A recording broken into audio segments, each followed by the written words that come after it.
You're watching the Action Sports Jax 24/7 network. Now it's time for the Brent Austen Show. Hey, what's happening here on a Tuesday in Jacksonville? Jaguars on the field for OTA number 2, and we're not allowed there. It was fun to get a little Jags fix, though. Yeah. On Monday and around the league. And it's kind of fun to have the Trevor Lawrence story popping. I was thinking a little bit more about it. And there's certainly, now a lot of the national folks are talking about it. I saw Tom Pelissero and the NFL insiders. Interesting take on their part where they thought, just from the outside, I always like the outside-looking intake. And the outside-looking intake was there's no hostility here between the two sides. They want to get it done. And almost to the point, and I didn't think of it this way, that Doug is the kind of the motivation behind getting it done. And the reason being is, like, just in general, coaches are like, get that stuff out of the way. You know what I mean? Yeah. Okay. And so, like, is he the one that's saying, hey, let's go? Let's go. Is he pushing? Because Trent Baalke did say, like, when he's like, hey, we don't want to force these kind of things, when he talked to Josh Allen and also about Trevor Lawrence's contract. And I get that. You don't want to hurry to the table and, just kind of let it come together. Yeah. But maybe the coaches are more like, hey, let's get that stuff done. I don't need any of that hovering around camp time. I need this guy locked in and ready to roll. You think there's anything to that? I mean, I'm not sure how focused Doug Pederson is on, like, we need to get Trevor Lawrence a contract right now, just in terms of getting a clear headspace, because, I mean, he still has 2 more years left on a contract if they take the 5th-year option, which they did. Which they did, yeah. They did. So, like, technically he still has 2 more years if they don't figure anything out. So, like, I don't think, like, it'd be one thing if Trevor Lawrence is going into his last year and it's like, okay, well, we got to get something done because we don't want to, like, waste our time negotiating and be caught in that kind of limbo. I just think with having 2 more years left of the contract, if you want it, I don't think there's that much haste that you have to make if you're Doug Pederson. Yeah, I get it. I think it's more probably just clear it out of the way so it's not a discussion point and people are asking me about it in training camp all month and then also again at the end of the year, and then this lingers for a year and a half, and that's how drama builds. I wonder if it's a little bit like him being around the league and being around guys that maybe are a little unlike Trevor. And I'm not trying to denounce anybody. I don't know what these contracts were like when Dan Marino was going through it, or big-time quarterbacks like Brett Favre and other people. Like, I don't know that. He also came from a Philadelphia market where everything is so overly scrutinized. Things are scrutinized here in a little different way. They're talked about a lot because the Jags are such, like, the big animal in town. So maybe he's going on a little past experience there where it's like, just don't let this take on a life of its own, And let's just, we know where it's going to slot. We want to pay him. We've already made the decision. Like, in Doug's mind, it might be like, hey, we already made the decision. We love this guy. We want this guy. Like, that's it. So just go get the job done. Sure. I mean, when you say comments like that, that's going to draw more attention to it. I know it. So, I mean, if he's worried about the questions and he's worried about, like, the optics of everything, then you got to be careful what you say in terms of the contract. Like, if they would ask him, I feel about Trevor's contract, be like, it's getting done. When it's done, it's done. And just give him, like, a cliche coach answer. Maybe that takes off some of the heat of getting asked the question. But when you come out and say, yeah, let's get it done, well, then people are going to gravitate towards that even more. Yeah, Rob, we're going to put you on the spot right away. In fact, I think we have some sound from Doug Pederson on the contract. I didn't anticipate getting to it this quick, but let's do it anyway if we can and just hear, because I thought there was something about, listen to this soundbite from Doug. He says something, and you'll hear it in here, but he pauses a little bit, and then he says 3 more words after the pause. That's a slight pause, and it's 3 more words, and I want you to hear it and see if you guys hear what I heard at the same time. Here's Doug Pederson yesterday talking about Trevor's contract. I think it's part of the business, but I mean, I think obviously the sooner you get it done, right, it's behind everybody, and now we focus on football, and so that's not lingering and that's not out there. I know Trent and his agent, excuse me, they've continued to talk and will talk, and they're working hard and tirelessly, and I just gotta coach Trevor and coach football, and hopefully it gets done, and it will. There it is. Hopefully it gets done, and it will.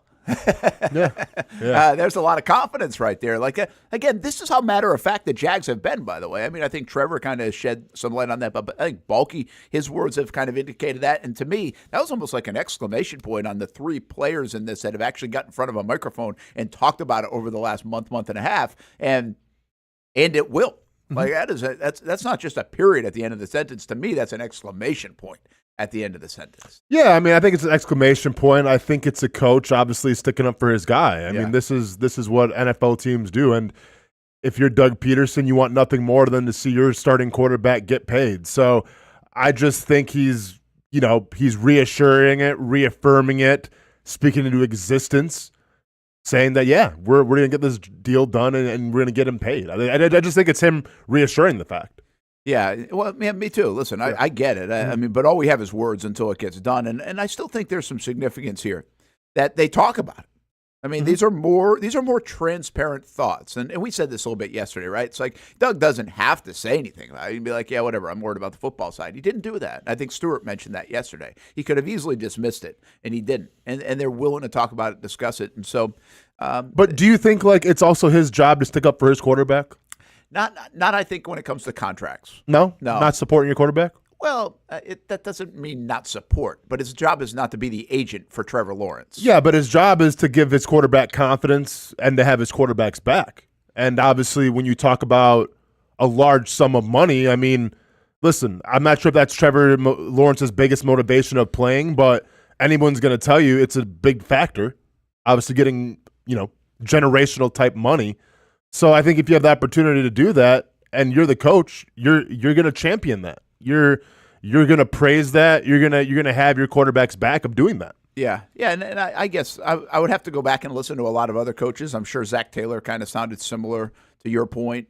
I think it's an interest. I think that's why the coaches kind of stay out of this, though, because it's interesting. It's like, okay, what's good for the makeup of our football team? I'm not going to negotiate somebody's contract out here and lose leverage for the football team, right? You're employed by the football team. That's your job. But then, I think you're right. And Doug does a lot of this. He does a lot of things to protect the players, right? He's always supportive of the players. You very seldom hear him say anything negative about a player.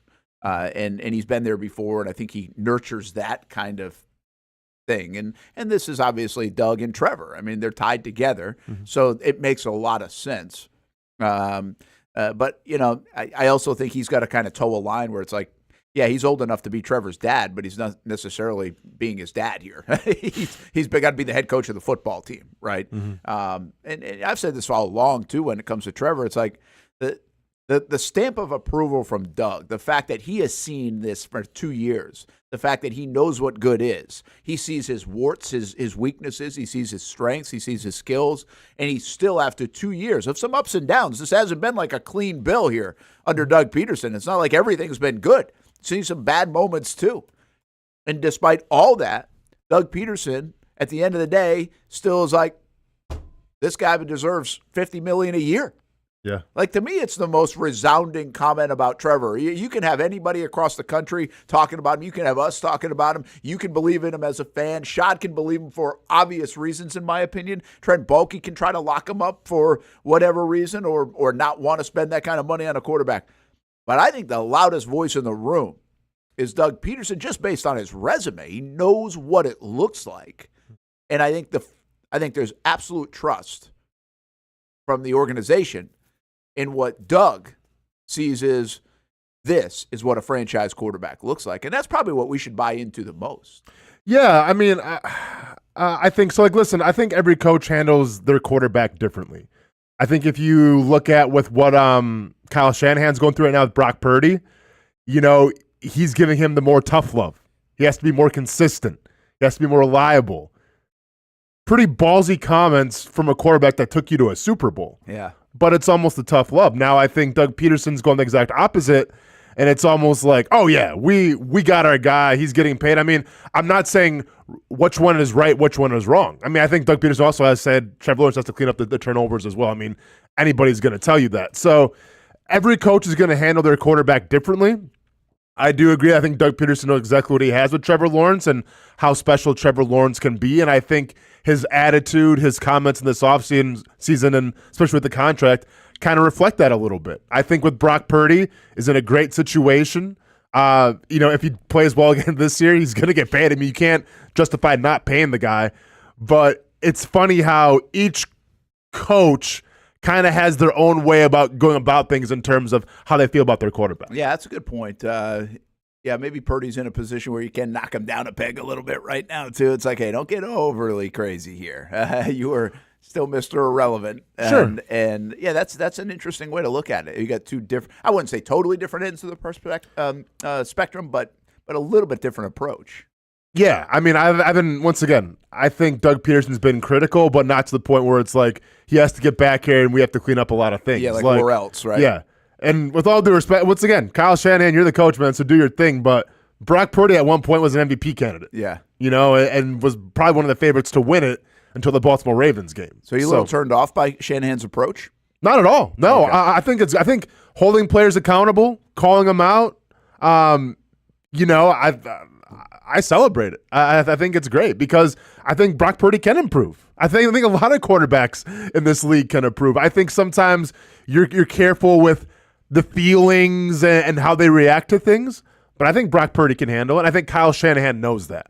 Yeah, he's got to be able to know. Yeah, that's a good read. That's a good point. He's got to know that, hey, this is okay. This isn't going to ruffle feathers and none of that. I mean, I kind of think of it when it comes to like Brady, right? I mean, Belichick and Brady, that relationship, and how they said he coached Brady really hard. But that was probably years later, and maybe it was right away. But even then, like Brady didn't have a ton of leverage. He was a 6th-round pick trying to make it in the NFL. Yeah, and then when he got there, it's like, okay, coach me harder. And you see Brady, you even hear comments now. It's like that's what he likes. He wanted to be that. And I would guess most of these guys are. I think that's a little bit of a misnomer sometimes about today's athlete. They're different. I think the one thing that is the same is they want to be coached hard. Like if you're playing in a football team right now, the way your approach is, you want to be held accountable. You want to be coached hard. You don't want to be pampered. Now there are some that do, right? And those guys usually are either ultra talented and still figure out a way, or they're out of the league. But the guys that want to be great, and most people do at this stage, if you're a 1% athlete, I mean, you're pretty motivated to be very good at your profession. I think they want to be coached hard. I think they like that stuff. Now, there is a fine line between being called out in the media.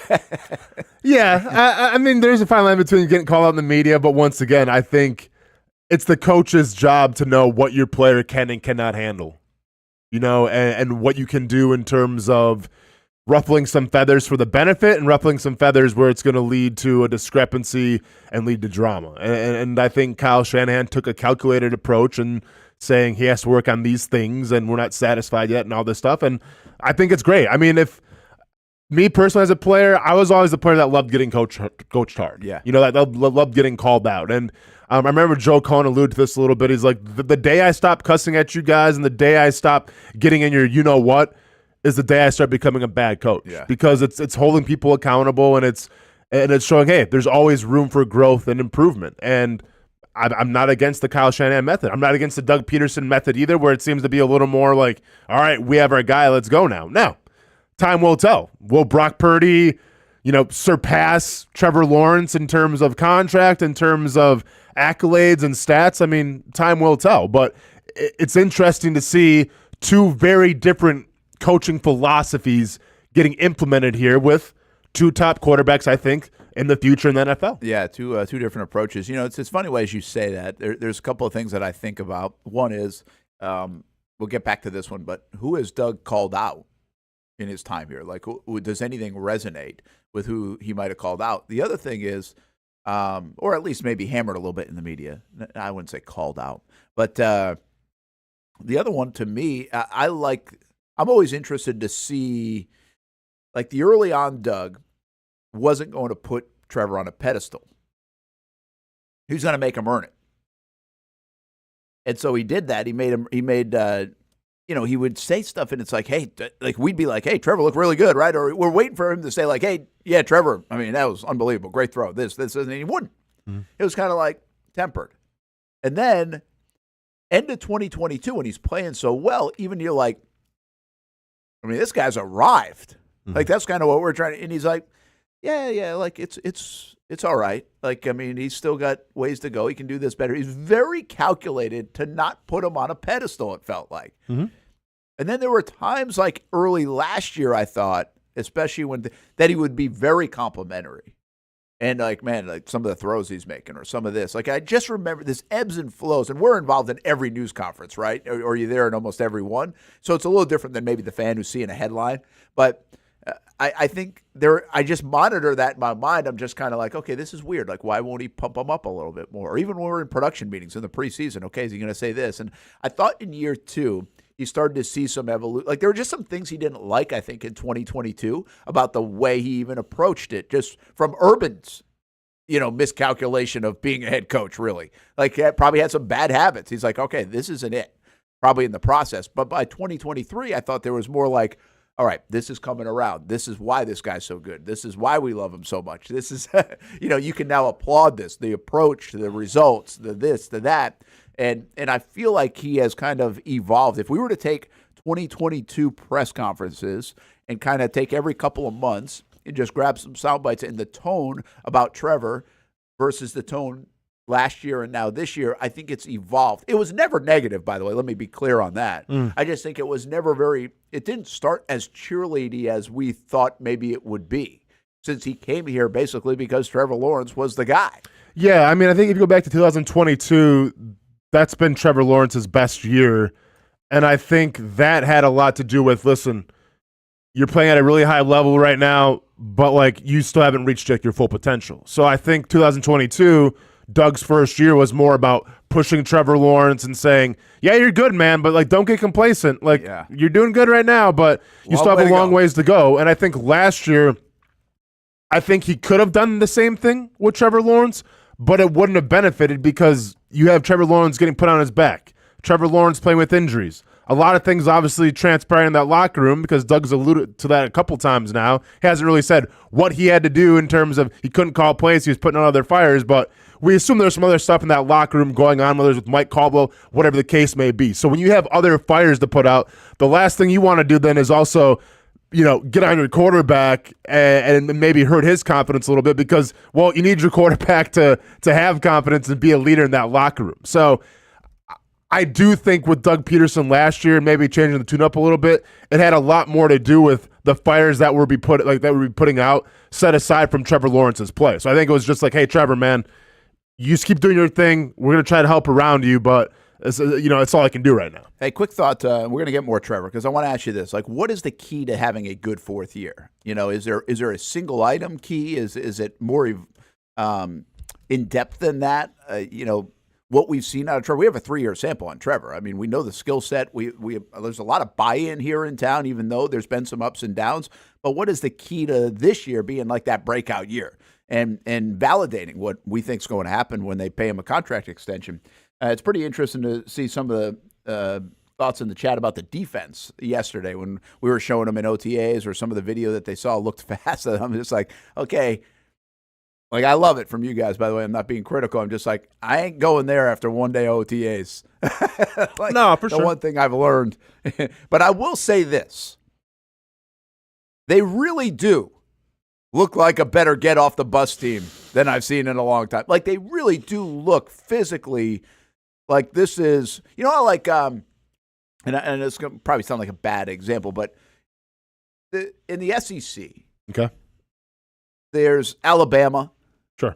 And there's, I think at times LSU. Mm-hmm. And then there's like when Clemson was good, it's like, man, they are just like physically look so gifted. Mm-hmm. I don't know if they can play football, but they look so gifted. Mm-hmm.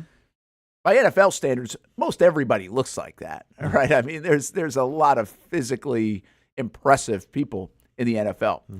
I wouldn't say the Jags have always had a roster that's filled front to back with that. I kind of feel like they do.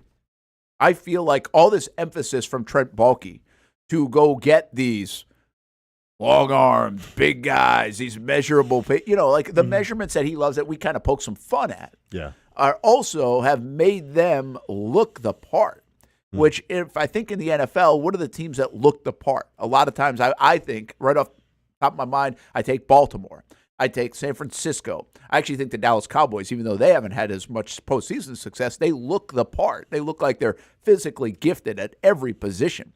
And again, this is like a very pick it apart thing because every team in the NFL is physically gifted. Yeah. But the Jags really do like, I mean, heck, I saw like Andre Sisco yesterday. He looks even bigger than he looked. I mean, Devin Lloyd is added weight. Like, he looks bigger. Josh Allen, to me, every year I see him, every day I see him, he looks bigger than the day before. Like, these guys look the part. I don't know what that means, Austin. I'm not trying to put too much weight into it, but I'm not putting weight into that they look fast right now on defense either. I have no idea what they look like in drills, and it really doesn't matter what they look like in drills. Yeah, I mean, what it comes down to, if you're a player in the league, is what you see on film.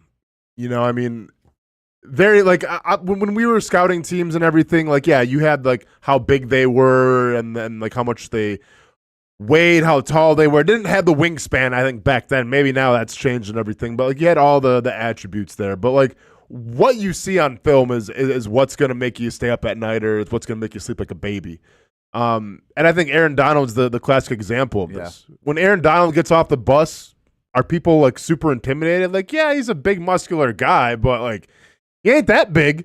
But then you turn on the film, you watch Aaron Donald play football, and it's like, yeah, you're going to have nightmares if you're an offensive guard or a center just because of what that guy is capable of. So I do like the fact that they have bigger bodies. Bigger bodies usually means, you're going to be more physical and be able to stop the run a little better. I like all of that stuff. But at the end of the day, it's going to come down to how it translates on the film and what it looks like on the field, more than just like, all right, so you win the get off the bus challenge. That's step one, but now you got to put it all together. Yeah, and I totally get that, by the way. I think you can say one thing and know the other. And by the way, I think YB says something in the chat that this is something else I've noticed, and I'm trying to not get too carried away. What I've learned over the years is don't get too carried away with OTAs. I see the tweets from the media coming out from yesterday's OTAs, and it's like, oh, here we go again.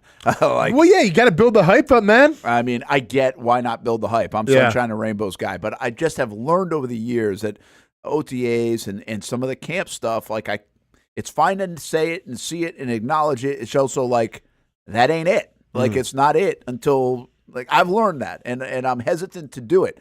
But I will say this about what YB says.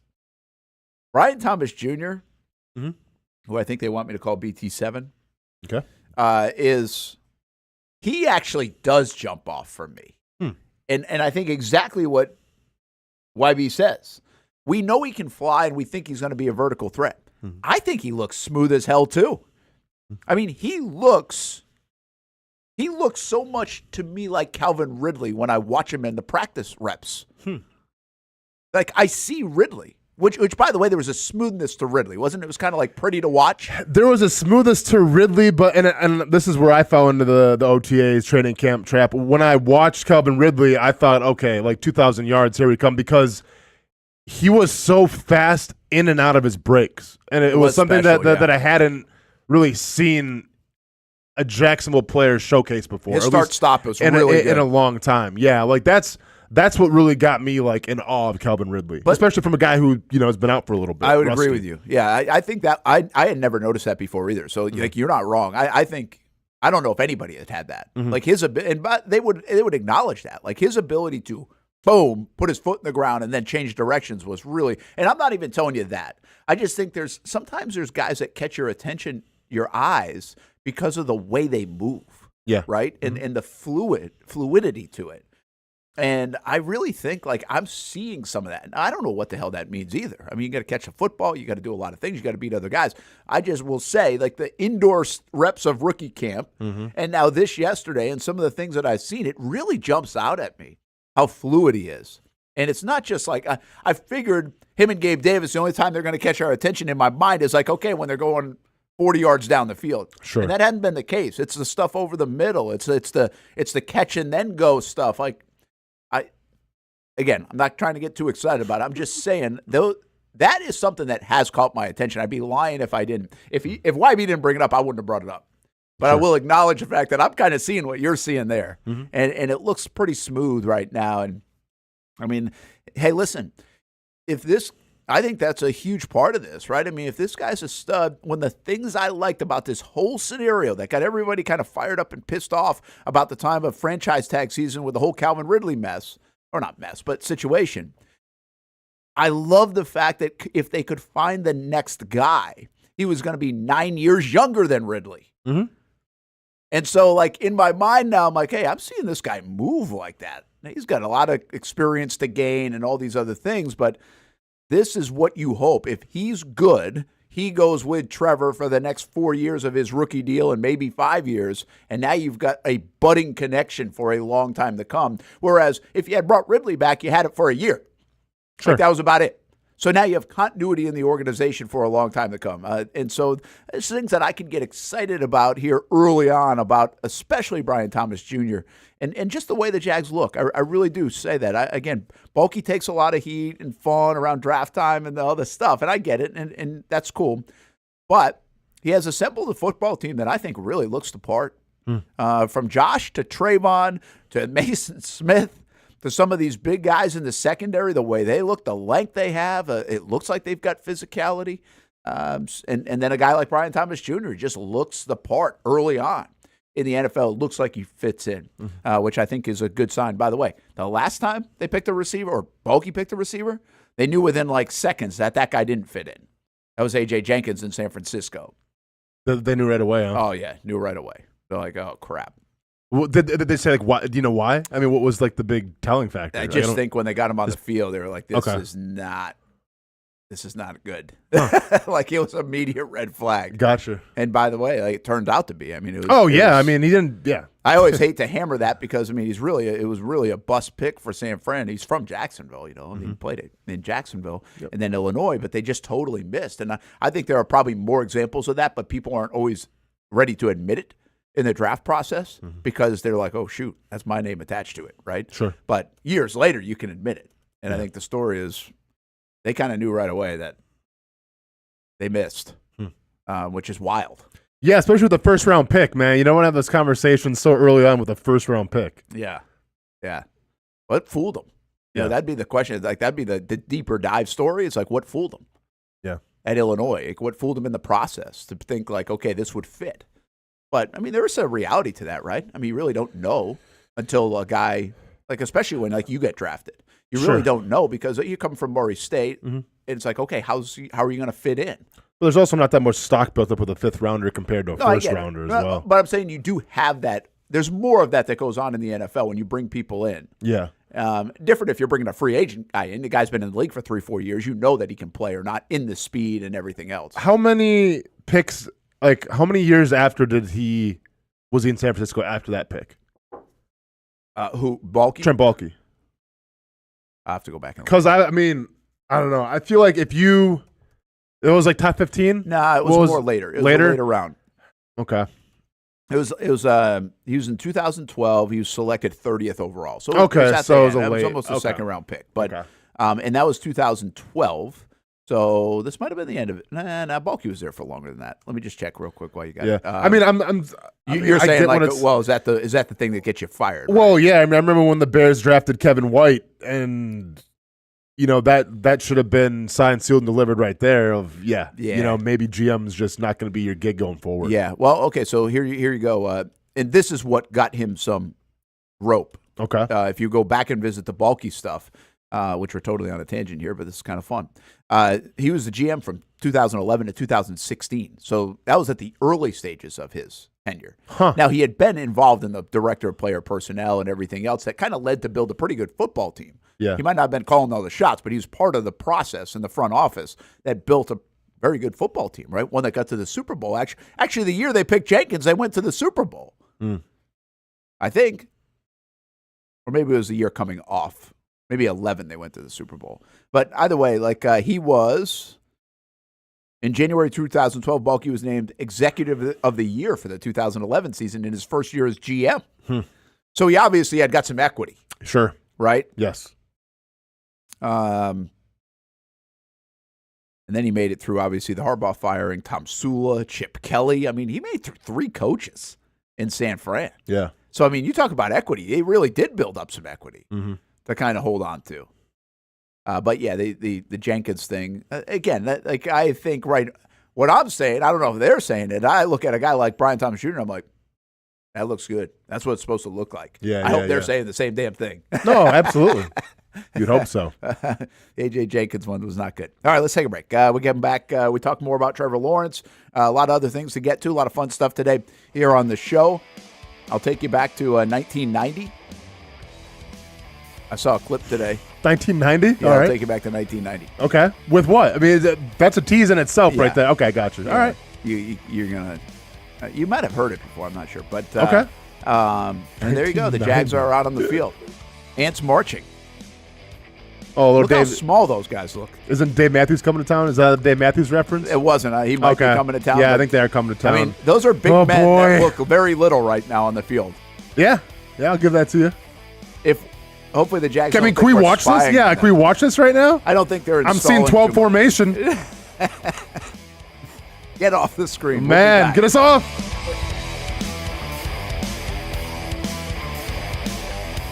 Everyone loves a good game night. Here you don't have to be the host. You don't have to clean up. They bring the food and drinks to you, and you can watch whatever you want on the big screens. It's more than a card room. It's a night full of fun with friends. Best Bet Jacksonville, Orange Park, and now the newest location here in St. Augustine, right off 95 at exit 311. A brand new clean room, a full bar and menu, my favorite sushi in town. And I love the fries too. You don't have to just play poker at Best Bet. That's why I come over here to the table games and play one card poker. That's a pretty good card and a win. One card poker is like war as a kid, you against the dealer. And this isn't the only fun table game to play.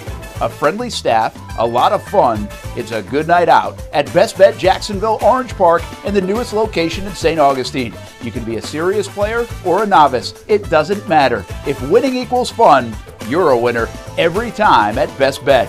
I'll save you a seat, and I'll see you down here at Best Bet St. Augustine. Oh man, it is that time. I love being outside, but it is just so hot. Oh my gosh, I cannot be outside. Well, you know, it doesn't have to be. As a matter of fact, I've got the perfect solution for you to be able to stay outdoors and not look like this guy. GW Outdoor Solutions has the solution that will help you create areas of shade with their automated retractable awning. As the summer months inch closer, the high temperatures will be right there too. With GW Outdoor Solutions, go from scorching to cooling in no time with one simple push of a button. These innovative shade solutions not only provide protection from the sun and rain, but also add style and functionality to your home. Let GW Outdoor Solutions transform your backyard into paradise. Check out gwoutdoorliving.com for your free estimate.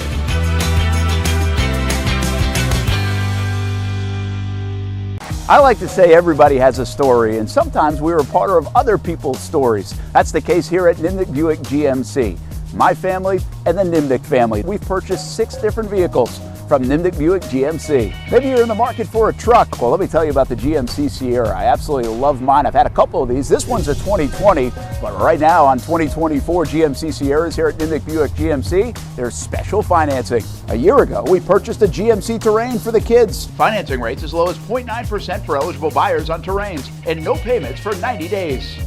Looking for used instead of new? Buy a used car with the Car Bravo program. Nimnicht Buick GMC certifies all makes and models. Let the #1 Buick GMC dealer in Jacksonville take care of you and your family. Come on out and see the showroom, meet the fantastic people, or shop online at nimnichtbuickgmc.com. Nimnicht, your friends in the car business since 1941. GMC, we are professional grade. The friendliest golf course in town, the Golf Club at Southampton. Local golfers have no shortage of options when it comes to picking a course to play here in Northeast Florida year-round. Yet time and time again, I find myself here at the Golf Club at Southampton.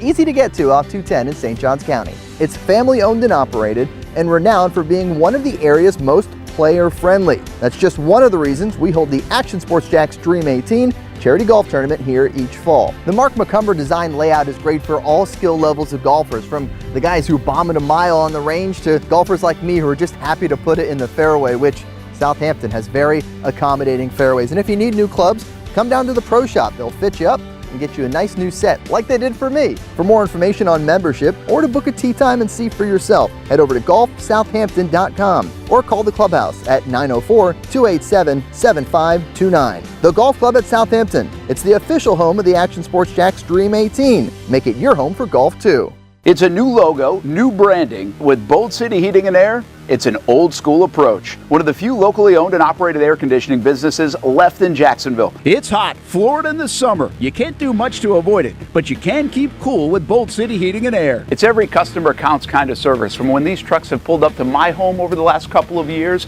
and when they pull into your driveway as well. From communication to pricing to the actual service, everyone at Bold City Heating and Air cares about you. You know who is coming to your house. You know they will be well trained and they will respect your home. Air conditioning convenience at boldcityac.com. Stay cool while it gets hot. Bold City Heating and Air can help. Don't get caught sweating all summer. boldcityac.com. And they have financing to help. New systems starting at $110 a month and $50 off any repairs. Stay safe, stay comfortable with Bold City Heating and Air at boldcityac.com. Homegrown in your hometown. Welcome back to the Brent and Austin Show, streaming on the Action Sports Jax 24/7 network. Been a long time since I played Pac-Man.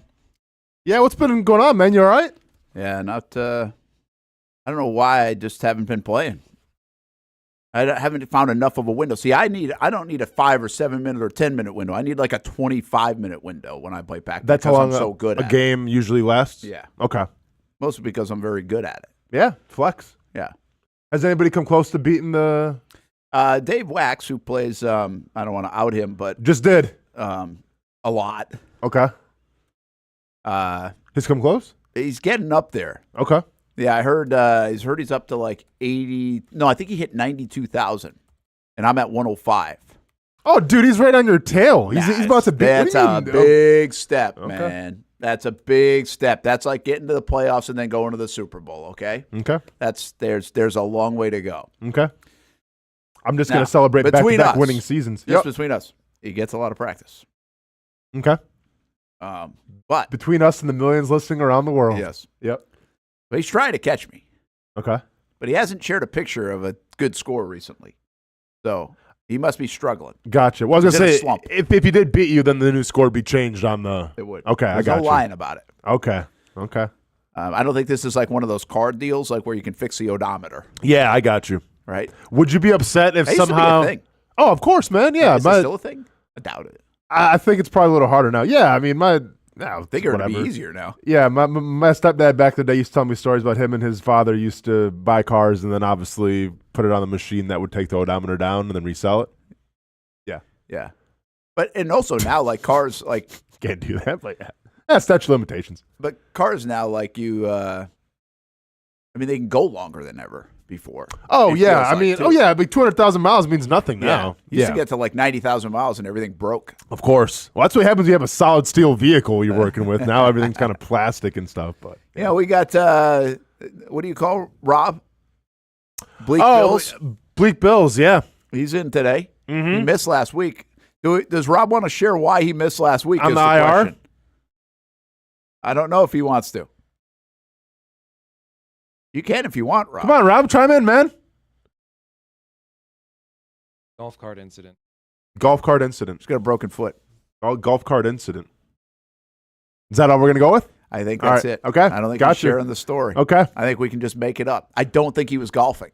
Rob, on a scale of 1 to 10 of pain, how much pain are you in right now?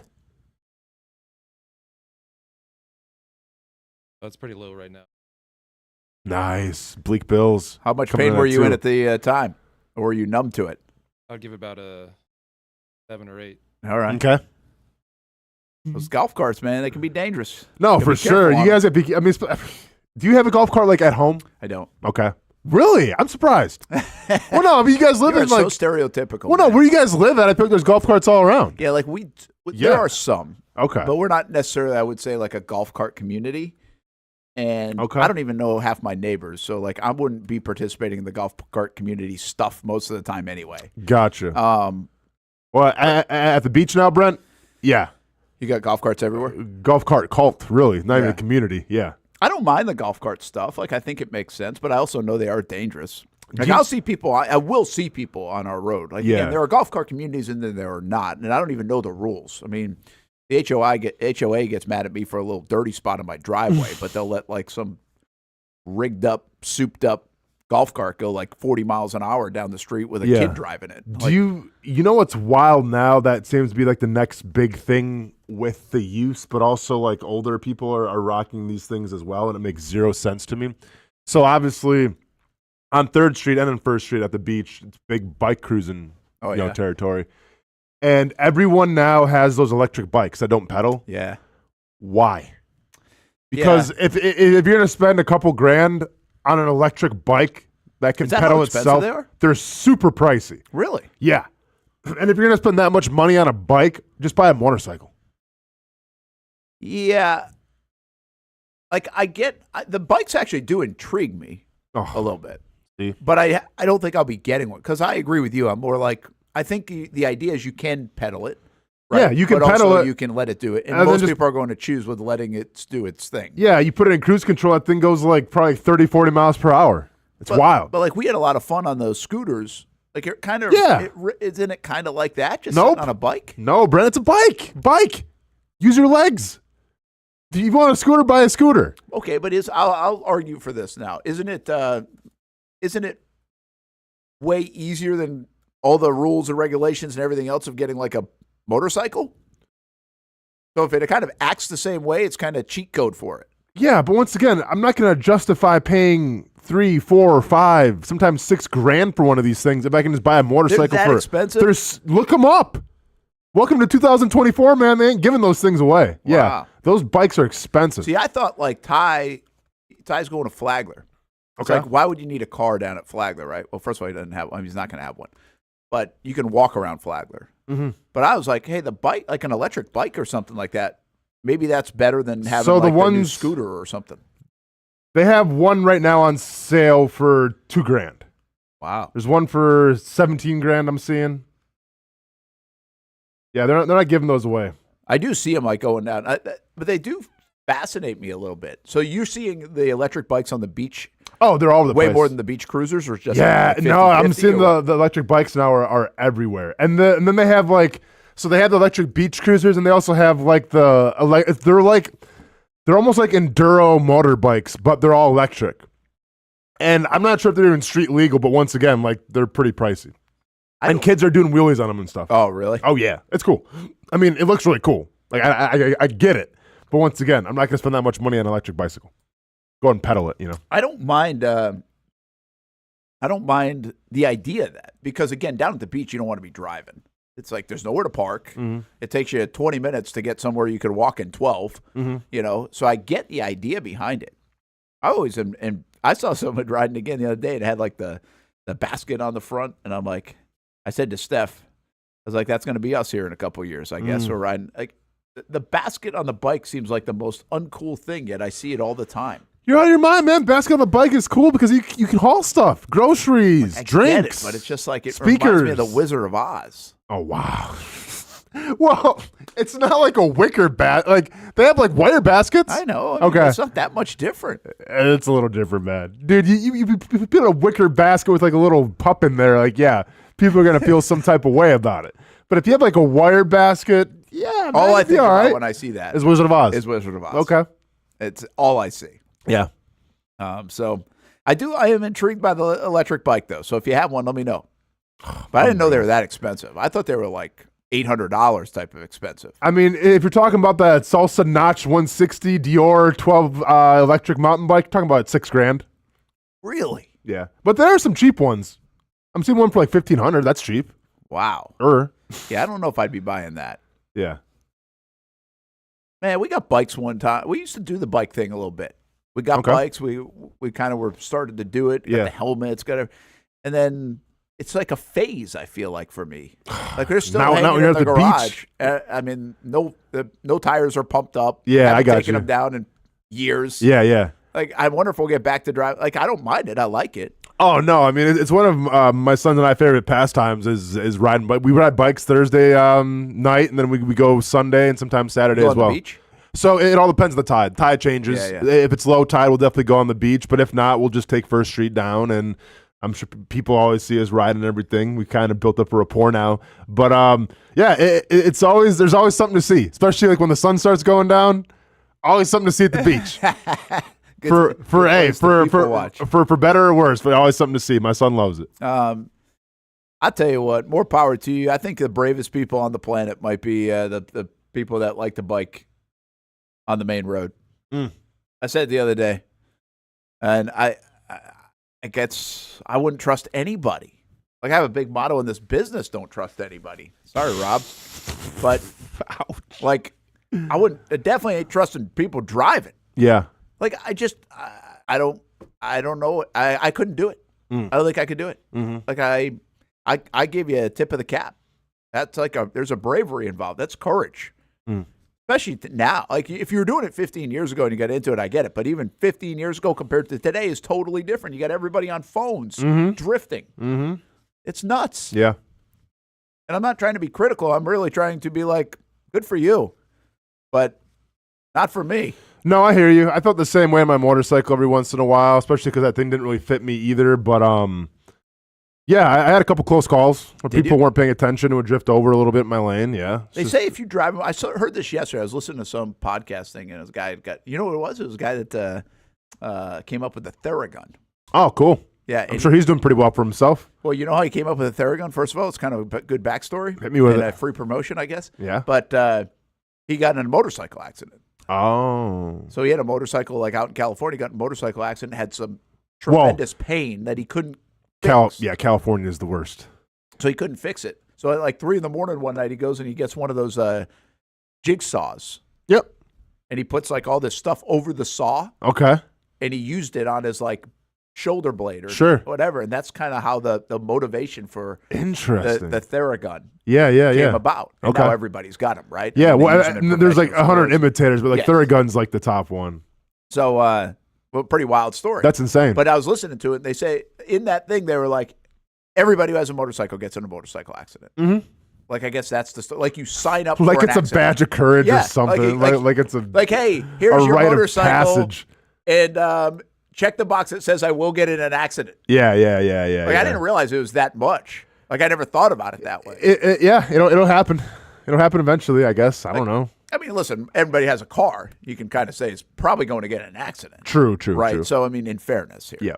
But it does feel like you're a little more protected in a car. I mean, everyone's got a bicycle is probably going to fall off and get in an accident at some point in their life. Yeah, I guess there are probably more things like that. Yeah. That I always think about that. People, like my buddy's so afraid of flying or doesn't like flying. I'm like, flying is like, it's way safer than you driving to work today, pal. It is, man, but it's still stressful, Brent. Being like that high above I get it. I think flying is like the most non-stressful thing. It's like if you're going down, you can't do anything about it. Wow, man. Okay, well, some people aren't pumped on dying, you know? Well, I get it, but it's like there's not a real lot of suffering here, man, when you're going. No, I mean, yeah. It's you either make it or you don't. Yeah, like listen, I understand. You're saying there's no need for a seatbelt on an airplane. I get what you're saying here. There's that too. But, although I did see actually there is some seatbelt stuff. There was major turbulence. Is this more common? What's Sorry that? to interrupt, but there was a flight like going from London to like Singapore. I saw this headline over last night. One person died, by the way, and on a that person flight. died because of turbulence. That must have been some crazy. They had 30 people injured because of turbulence. Yeah. Now, is that just not wearing a seatbelt, or is that turbulence doesn't matter? I don't know. I have no idea. I didn't have an experience. My friends had an experience. So at the time, it was my best friend, my girlfriend at the time, and then my parents were coming to watch me for the Super Bowl. And they flew from Wisconsin into, well, it's supposed to be Pensacola. And I'm sorry, it's supposed to be Wisconsin to Mobile. Their wing got struck by lightning. Whoa. And put a hole through the wing. Whoa. Yeah. And then they had emergency land, like seriously like emergency land in Pensacola. And like, but I remember talking to my friend after, because I play my game. I'm like, all right, cool, play my game. And I talked to them. Like, my friend's like, dude, we almost died. I'm like, really? He's like, no, seriously. And he talks about the experience. It was all over the news and everything. But like, they had emergency land and like the wings not, like, they're not flying properly. And everyone's like throwing up on the flight. It was just like, it was a scary ordeal. And he's like, yeah, I thought for sure like we weren't going to make it. So like, you know, once again, what are the odds of that? I don't know, but those things can happen. Yeah. Well, people do have scary flights. I mean, I admit that. I mean, we've all been on a flight, I think, where everybody has to clap. Flying to Colorado. Well, just wait till you fly into Vegas. If you ever fly into Vegas. Why is it like, tough? well, because like you fly out to the mountains. So like Colorado's the worst for this. Because when you fly into Colorado, just with the elevation and everything, like it's going to be choppy. It's guaranteed. It's just everyone knows this. But Vegas can be kind of that same way sometimes as well. It is kind of crazy. I will say this because I know Rob chuckled at this when I said I trust nobody. Mm-hmm. But I actually trust pilots implicitly. You better. Yeah. I'm just like, it's all yours. Dude, listen, if it's an early flight, I'm giving pilots ocular pat downs like you wouldn't believe. I'm making sure like your eyes aren't bloodshot, didn't have a binge. Okay, we're good. This guy looks sober. You're not. Oh, I am, man. Dude, you gotta judge pilots. Why? What can I do about it? I can't get them out of there. You gotta judge pilots. Hey, if it's too bad, give them the ocular pat down. I might change a flight. Who knows? Yeah. I'm just saying. Not me. You got to give the ocular pat downs every once in a while to the pilots out there, especially those early red eyes. My guess is, by the way, some of the folks that don't like flying will go on those like pop-up fairground roller coasters and stuff. It's like, I don't get you. No, I'm done. Those days are done too. If you're good with that, but you're nervous about flying, I don't understand you. I'm just saying, if me and you got to travel anytime soon, we're at the airport, and maybe it's 6 o'clock in the morning, and we get there a little early, get our breakfast and everything, just chilling, and I watch the pilots come by, don't be surprised you see me stand up and go, hey, so how you guys feeling tonight? Very judgmental. Are you guys feeling good? How was last night? Did you get your 8 hours? You guys rested? Sure. That'd be great, by the way, if the pilots had to line up in the jet thing, whatever they call that thing. Yeah. And you have to, like, every passenger walk by them. Maybe, just to kind of prove them a little bit. You'd be like the whole Marvin Jones thing when he saw the rain in Philadelphia. He'd be like, nope. No. Next, please. Next. Yeah. Hey, did you see this story about Jaden Rashada? I remember this. So the Jaden Rashada story, if we go back, he was a Florida QB that they basically said he was going to get like $13 million of NIL money. Mm-hmm. And Florida botched it, was the story. Mm-hmm. They didn't have it. So he ends up going to like Arizona State. Now he ends up at Georgia. Welcome to the world. He's going to like 4 different schools in 4 years. He's on pace. Yeah. Now he's suing Billy Napier and Florida because he didn't get money and he was promised, I think what I read according to this phone call, he said, Napier said, if you come, you'll get $1 million.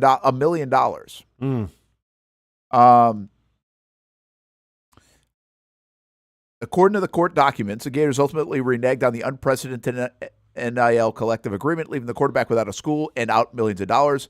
Now at Georgia, after spending his freshman year at Arizona State, filed a document that Florida lied to him to flip his commitment from Miami to Florida. Is this going to be the new thing?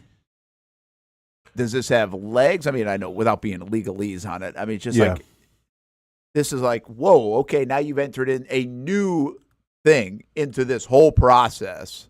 We already wonder if guys are going to get paid. There's a lot of that going on, by the way. Now, some of the higher level stuff is I think, pretty well documented, and lawyers are involved, and it's pretty organized. But there's a lot of stuff lower level, like you can be promised something, get to campus, and never get it. Because, again, the school's not paying for this. This is somebody like in a third party. So there's a little bit of that going on anyway, but I wonder what the legal portion of this is. Obviously, it doesn't look good for Florida right now. And he's at Georgia, and in the article, apparently, he told Kirby Smart that he was going to do this, and Smart gave him the blessing. Oh, of course, to man. The Florida-Georgia rivalry. Yeah, you got to bury Florida when you can, I guess. If this is the new – listen, we all know that it's the Wild West when it comes to the NIL deal, right? Until something gets clarified, until something gets wrangled up here, it's going to keep on being like that. But at the same time, I'm not mad at how he's going about this. If he was promised something, if he was guaranteed something, and that school, that head football coach didn't make good on that, then yeah, there should be some kind of accountability. Now, whether it wasn't writing, was it in a contract? Well, probably not. Yeah. But I also do like, we see this all the time where players get promised things and then the schools can't deliver on it. I'm not mad about that. If you don't promise something you can't deliver on. Simple as that. So just a little more legalese stuff. Okay, Rashada suing on counts of fraudulent misrepresentation, fraudulent inducement, aiding and abetting fraud, civil conspiracy to commit fraud, negligent misrepresentations, tortious interference. We're learning words. Like aiding that. and abetting tortious interference and vicarious liability. No wonder why it takes 14 years to get your law degree. Billy's going back to complaint Sunbelt is after an this. unprecedented look into high-level NIL negotiations. Defendants' goals were twofold. One, to ensure Jaden remained committed to UF, and two, to avoid paying the promised NIL funds. I think that part is pretty interesting. I don't know if the goals were to not pay the funds. I don't know if they end up having the funds. Yeah. Like, I don't know if the idea was to not Oh, yeah. Yeah, we're going to struggle through today. It's okay. Sorry, man. Yeah. So could be the anyway, Jordan flu game for you, Brent. this is going to be very interesting, to see. I mean, there are all sorts of NCAA lawsuits going on that are changing the landscape. We've had Nick Morrow in here. He was talking about it. That can really change the paradigm of – I mean, listen, the paradigm's already changed, but it can open the floodgates even more. If cases like this are won, then how many more lawsuits are coming where you promised me this or did this? How much documentation do you need? How much of a paper trail do you need? This is also interesting to me. His attorney's Rusty Hardin. And if you remember Rusty Hardin, he was the guy that Roger Clemens had and even Deshaun Watson has had. So it's a high-level attorney, which means we're playing with big bucks around here. Yeah. And this is like 16 months later. So this is something that's been put together and kind of, hey, can we set some precedent, right? Can we try to go after Florida here? And they took their time to try to do it. This wasn't like an instant reaction, say, hey, I'm suing you. This is a couple of years later almost, which is nuts. I mean, how bad is this for the Florida Gators? Because whether or not they get found, I mean, if you get found guilty and you got to pay this, well, yeah, that's one thing. But just being in this news, in the spotlight, can't be good for the Florida Gators. Yeah, I don't think it helps. I think Gators are doing pretty well right now on the recruiting trail. It's a huge year for Napier. You don't want your name attached to something like this. There's nothing good about it. I also think, to be honest with you, I think the Gators got a little bit in their situation they're currently in where they're trying to rebuild things, in part because of this play that went awry. See, to me, and this is, maybe they'll do a story on it years later, maybe they already have some on it, but in my opinion, just very casually on the outside looking in, I say this a lot about Florida State. I thought Florida State looked very aligned. They looked very organized in the way they were going to approach NIL. And I think that says a lot about Norvell and Florida State and their leadership, that they were like, hey, we're going to embrace this. This is how we're setting things up. Here's what we're going to do. And boom. I think Florida did not look aligned. I think Florida missed. I think they kind of whiffed early on, and this was the kind of the big story that they whiffed on. And they whiffed on the quarterback, by the way. They didn't get him. That was part of it. And so they had to reset their collective. They had to try again. And now they've recovered pretty nicely, I think, since then. But they got off to a slow start. They had a false start out of the gates, basically. And I think other teams that were aligned, I think they took advantage of that. I think you see the separation right now between Florida State and Florida, where it's been the last couple of years. I think there's a little bit to do with the NIL and the organization and the commitment and everything else of everyone being on the same page in Tallahassee versus maybe in Gainesville. They spearheaded by this one situation, actually, that got a lot of bad reviews around the country. So I do think that situation 16 months ago was a massive thing for the Gators and where they're at. Now, will it hurt them as they continue to rebound, which looks like they're rebounding? Huge year for Napier. Will this be a black eye? I don't know. Well, it's a hard schedule, too, for Napier. Oh, it's a very hard schedule. Yeah, they're really up against it. Yeah, you're not playing Vanderbilt and company this year. You're playing the heavy hitters of the SEC, it looks like. So. But you can also make the case. And Rashada, who knows, maybe he'll be fantastic at Georgia, right? He's now going to Georgia. And usually if you're going to Georgia, you're pretty dang good. But it looks like the Gators in their way of recovery has been DJ Lagway. Like, they got a big-time quarterback, and he is he's on campus. He's playing for the Gators. And obviously Graham Mertz has kind of been the Band-Aid a little bit, who's done a nice job too. But Lagway, this is going to be his program. So you can make the case that Florida recovered nicely from all that because they end up with a very good quarterback, or at least one that's supposed to be. Yeah. So we'll see how that part shakes out. In fact, we could really see how it shakes out. Now you get a couple years down the road, and you could have Lagway against Rashada in the Florida-Georgia game here in Jacksonville. It'd be great.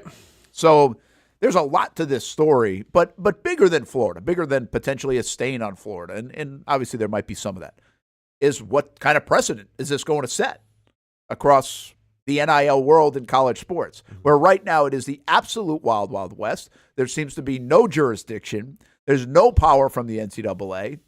And this just opens up even more litigation, which is happening seemingly left and right now when it comes to either transfer portal, NIL, and everything in the college athletic world with zero power right now for the NCAA to me is extinct. Like it's a non-factor. It's just a non-entity. Yeah. I mean, it's an endangered species to me is the NCAA. The way it appears and looks when it comes to all this stuff. All right, let's take a time out, get back to the NFL world a little bit too, but that Rashada story just hit this morning. It's a pretty big one. Obviously very detailed and in the weeds story, but we'll see what shakes out with now that rivalry ramping up even to another level with the Georgia quarterback suing the Florida Gators head coach. I don't think that's ever happened. That's precedent in itself. We'll be back on the Brent Austen Show on the Action Sports Jacks 24/7 network.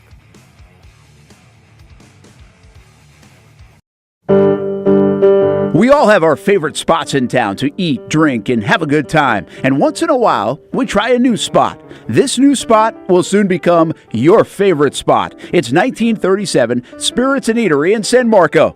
Where else can you get unicorn fish? It was really good. They have local fresh seafood. Try a terrific burger or a Jack's Hot Chicken sandwich. The ambiance is perfect for any occasion. The idea here is to have fun, have a good time. Whether you're chilling out on the couches, cozying up to the bar, having lunch or dinner, it's a throwback experience. 1937, when going out to dinner was like going to a party. They even have a photo booth. Who doesn't like a good photo booth? We recently brought the entire team out to try it, and everyone said, I'm bringing my significant other here to try it as well. The new spot becomes your favorite spot. Make 1937 Spirits and Eatery in San Marco your new favorite spot.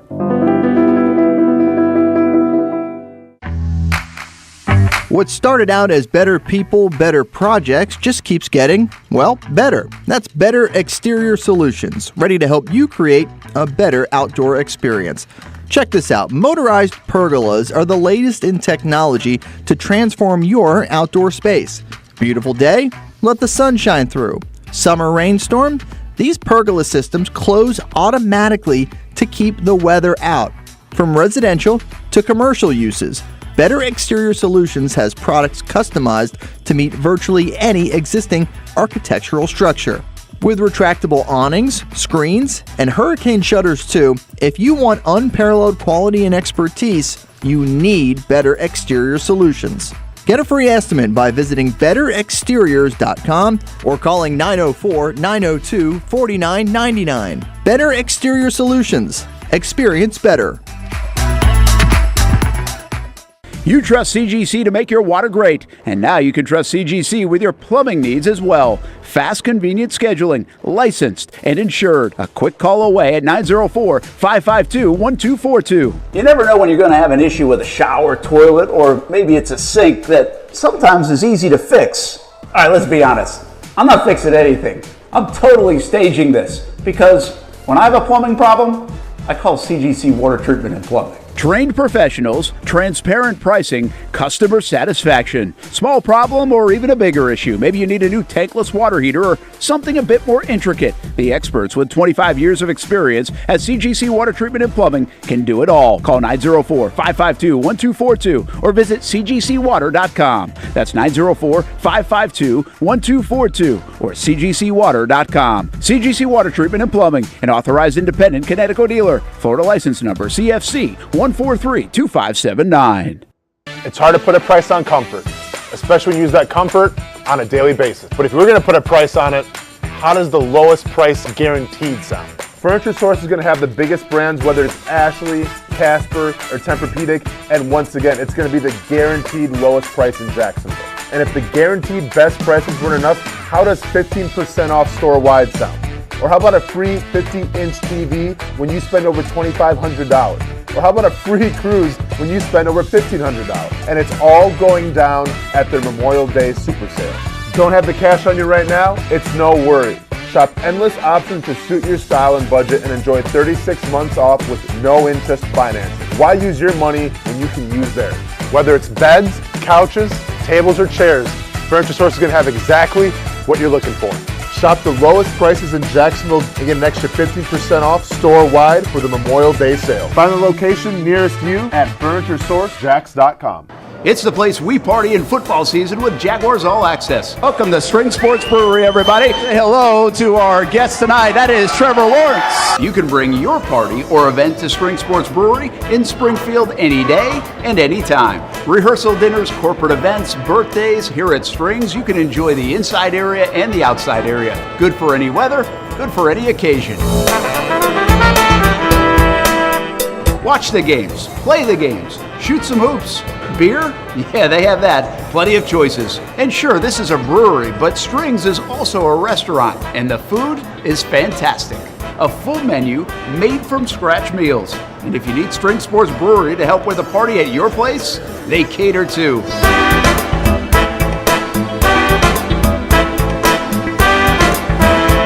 Family, beer, food, sports. Spring Sports Brewery in Springfield. Welcome back to the Brent and Austen Show, streaming on the Action Sports Jacks 24/7 network. I mean, we should get a lawyer in here with all the stuff going on in the courts. Marvin Harrison Jr. being sued by Fanatics. So have you been following what's going on with that? You know, I really just saw bits and pieces. It's pretty wild. First of all, like it started with something, I think, back in his college days, which shows you business world starts in your college days now. So he had a beef with Fanatics to begin with. So therefore, he didn't sign like the rookie thing that everybody signs coming out once they get drafted. And now it was more that, I think in an interview with somebody, Fanatics is claiming that he leaked information out, which has now forced them to sue him. I think it came out like Saturday night or something somebody was tweeting about. Yeah. So Marvin Harrison Jr. in college, there was a deal in place with Fanatics. When he got to the league and got drafted, that deal was no longer in place, and I guess they offered him less. His dad, who by my belief system is his agent or at least was responsible for this deal, said, we have other suitors, you have to match what they're offering. They threw that at Fanatics. Fanatics said, we good. And then there's just been kind of this stalemate thing. Now, here's what I don't understand. If you're Marvin Harrison Jr.'s dad, what was the end game? You were going to find a different manufacturer of your son's jerseys and then sell them not officially licensed by the NFL and then make money that way? Yeah, did they think they had leverage that they didn't have? I have no idea. Like I'm just trying to see like the side of Marvin Harrison Jr. is like, what was the plan? Yeah, because Fanatics has teamed up with the NFL. Exactly, and they make the jerseys. And guess what? You can't buy a Marvin Harrison Jr. jersey right now. You can't. No, you're right. And like, what is that doing for your rep? What is that doing for your marketing? So I'm just confused in the whole situation of, and I get it, like, all right, you're the best wide receiver in the draft. Maybe you thought like you were owed more, but they said like you're not going to bully around Fanatics. Yeah, they're going to be a tough one to bully. There's a set price. Set price is set price. Like, listen, and once again, I'm not trying to give any kind of legal advice or business advice, but I feel like Fanatics is doing just fine without Marvin Harrison Jr. being one of their representatives. So, yeah, and you're right, by the way. You just said a larger competitor, all this. The suit also cites, quote, the official Harrison Collection LLC. Harrison is selling signed memorabilia through the official Harrison Collection's website. Items include photos ranging from $99 to $150, a jersey at $300, a helmet for as much as $550. The site says Cardinals memorabilia coming soon and states it's the only website to purchase signed Harrison memorabilia. Well, to your point, Cardinals memorabilia might not be coming soon. Exactly. Well, unless you have some, I don't know, unless you got some throwback rip-off jerseys. It's crazy. Yeah, that's pretty interesting because, I mean, basically, because of the NFL's deal with licensing agreement, you have to fall in line, right? Yes.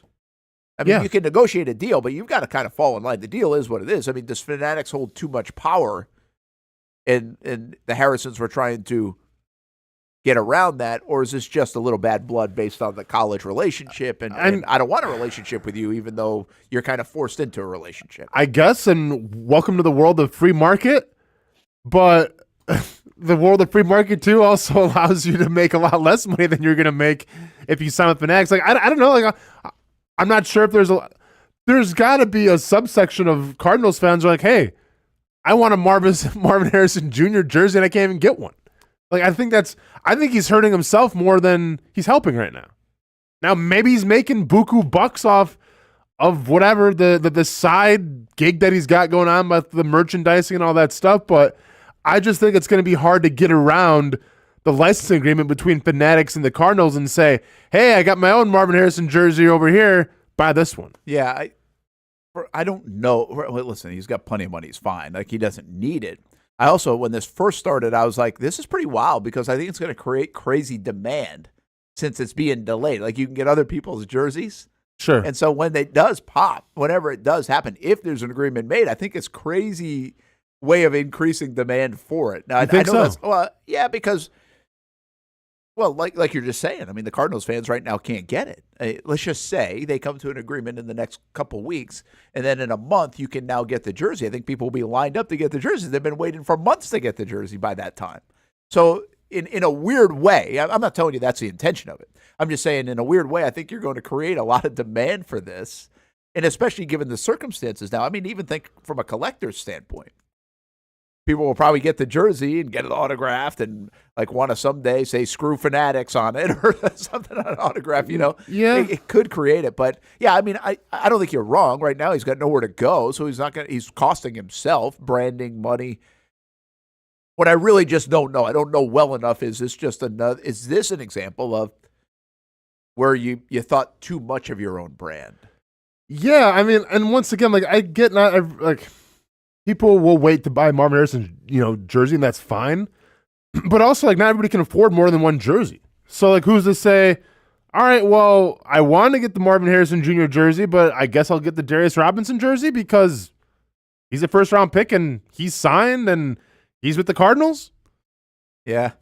I don't want to wait anymore. Yeah, I just think, like, you have your most hype when you get drafted. Yeah, that's fair. Yeah. Now, you might get another hype when he gets signed. Yeah. I might get another hype when he starts the year. Yeah, so, I mean, there's some other TikTok dance or something, too. Speaking of hype, have you seen the Joe Burrow photo circulating? That what the? I wish Casey real? was here. I'm not sure if it's real or not. I hope it's real. Was that the long haired? The long hair flow, don't care? Yeah, man. I mean, I feel like we saw Burrow somewhat recently in that at some event. Don't ruin it, Brent. I don't know.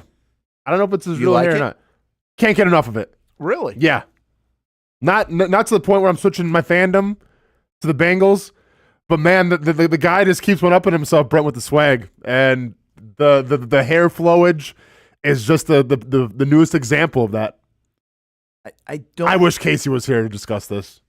Yeah, Casey loves him. He can't get enough of him. I don't understand. I can't get to the Joe Burrow swag meter that you guys get to. Like, I don't understand it. I don't know if this is a get off my lawn moment.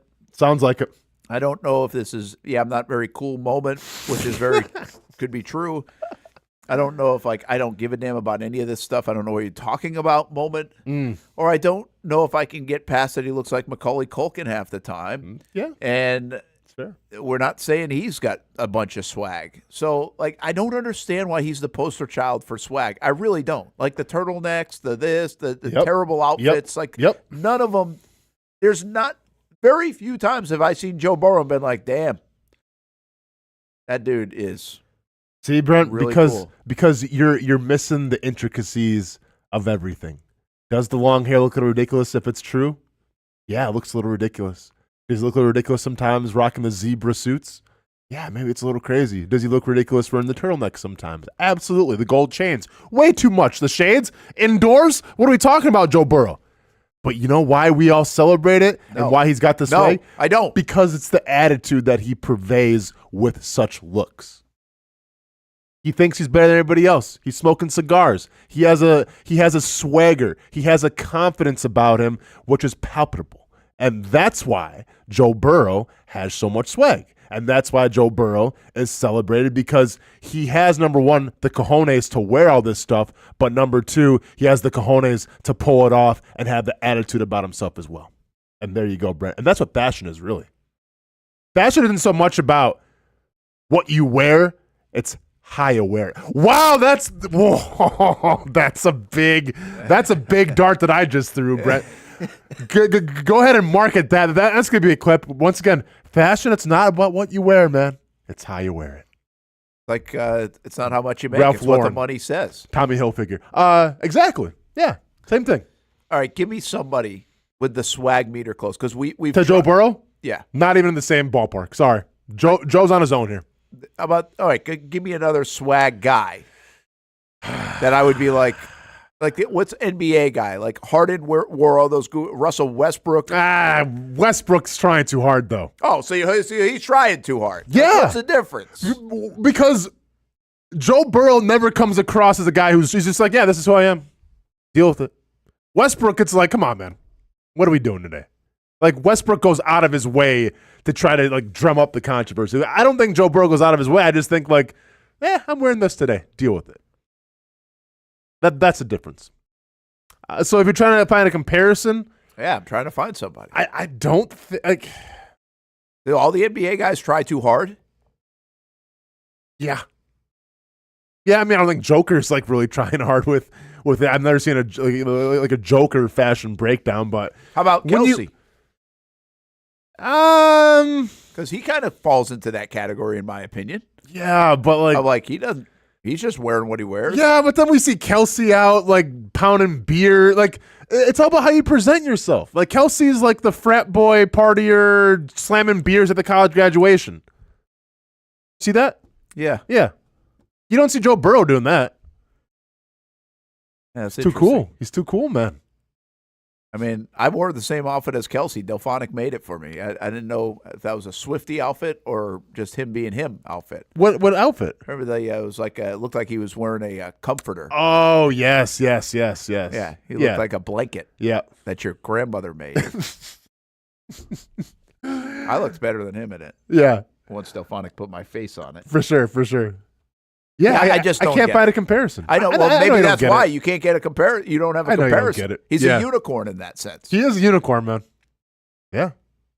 I know it rubs in the wrong way. Like, listen, I want to put Trevor in that category. Trevor rocking the all denim and stuff, but yeah, I'm not jealous of it. Like, I don't need Trevor to rock it. Like, Trevor, okay. I just don't fully get it. I would think most people in today's society would be laughing at Joe Burrow the way he looks most of the time.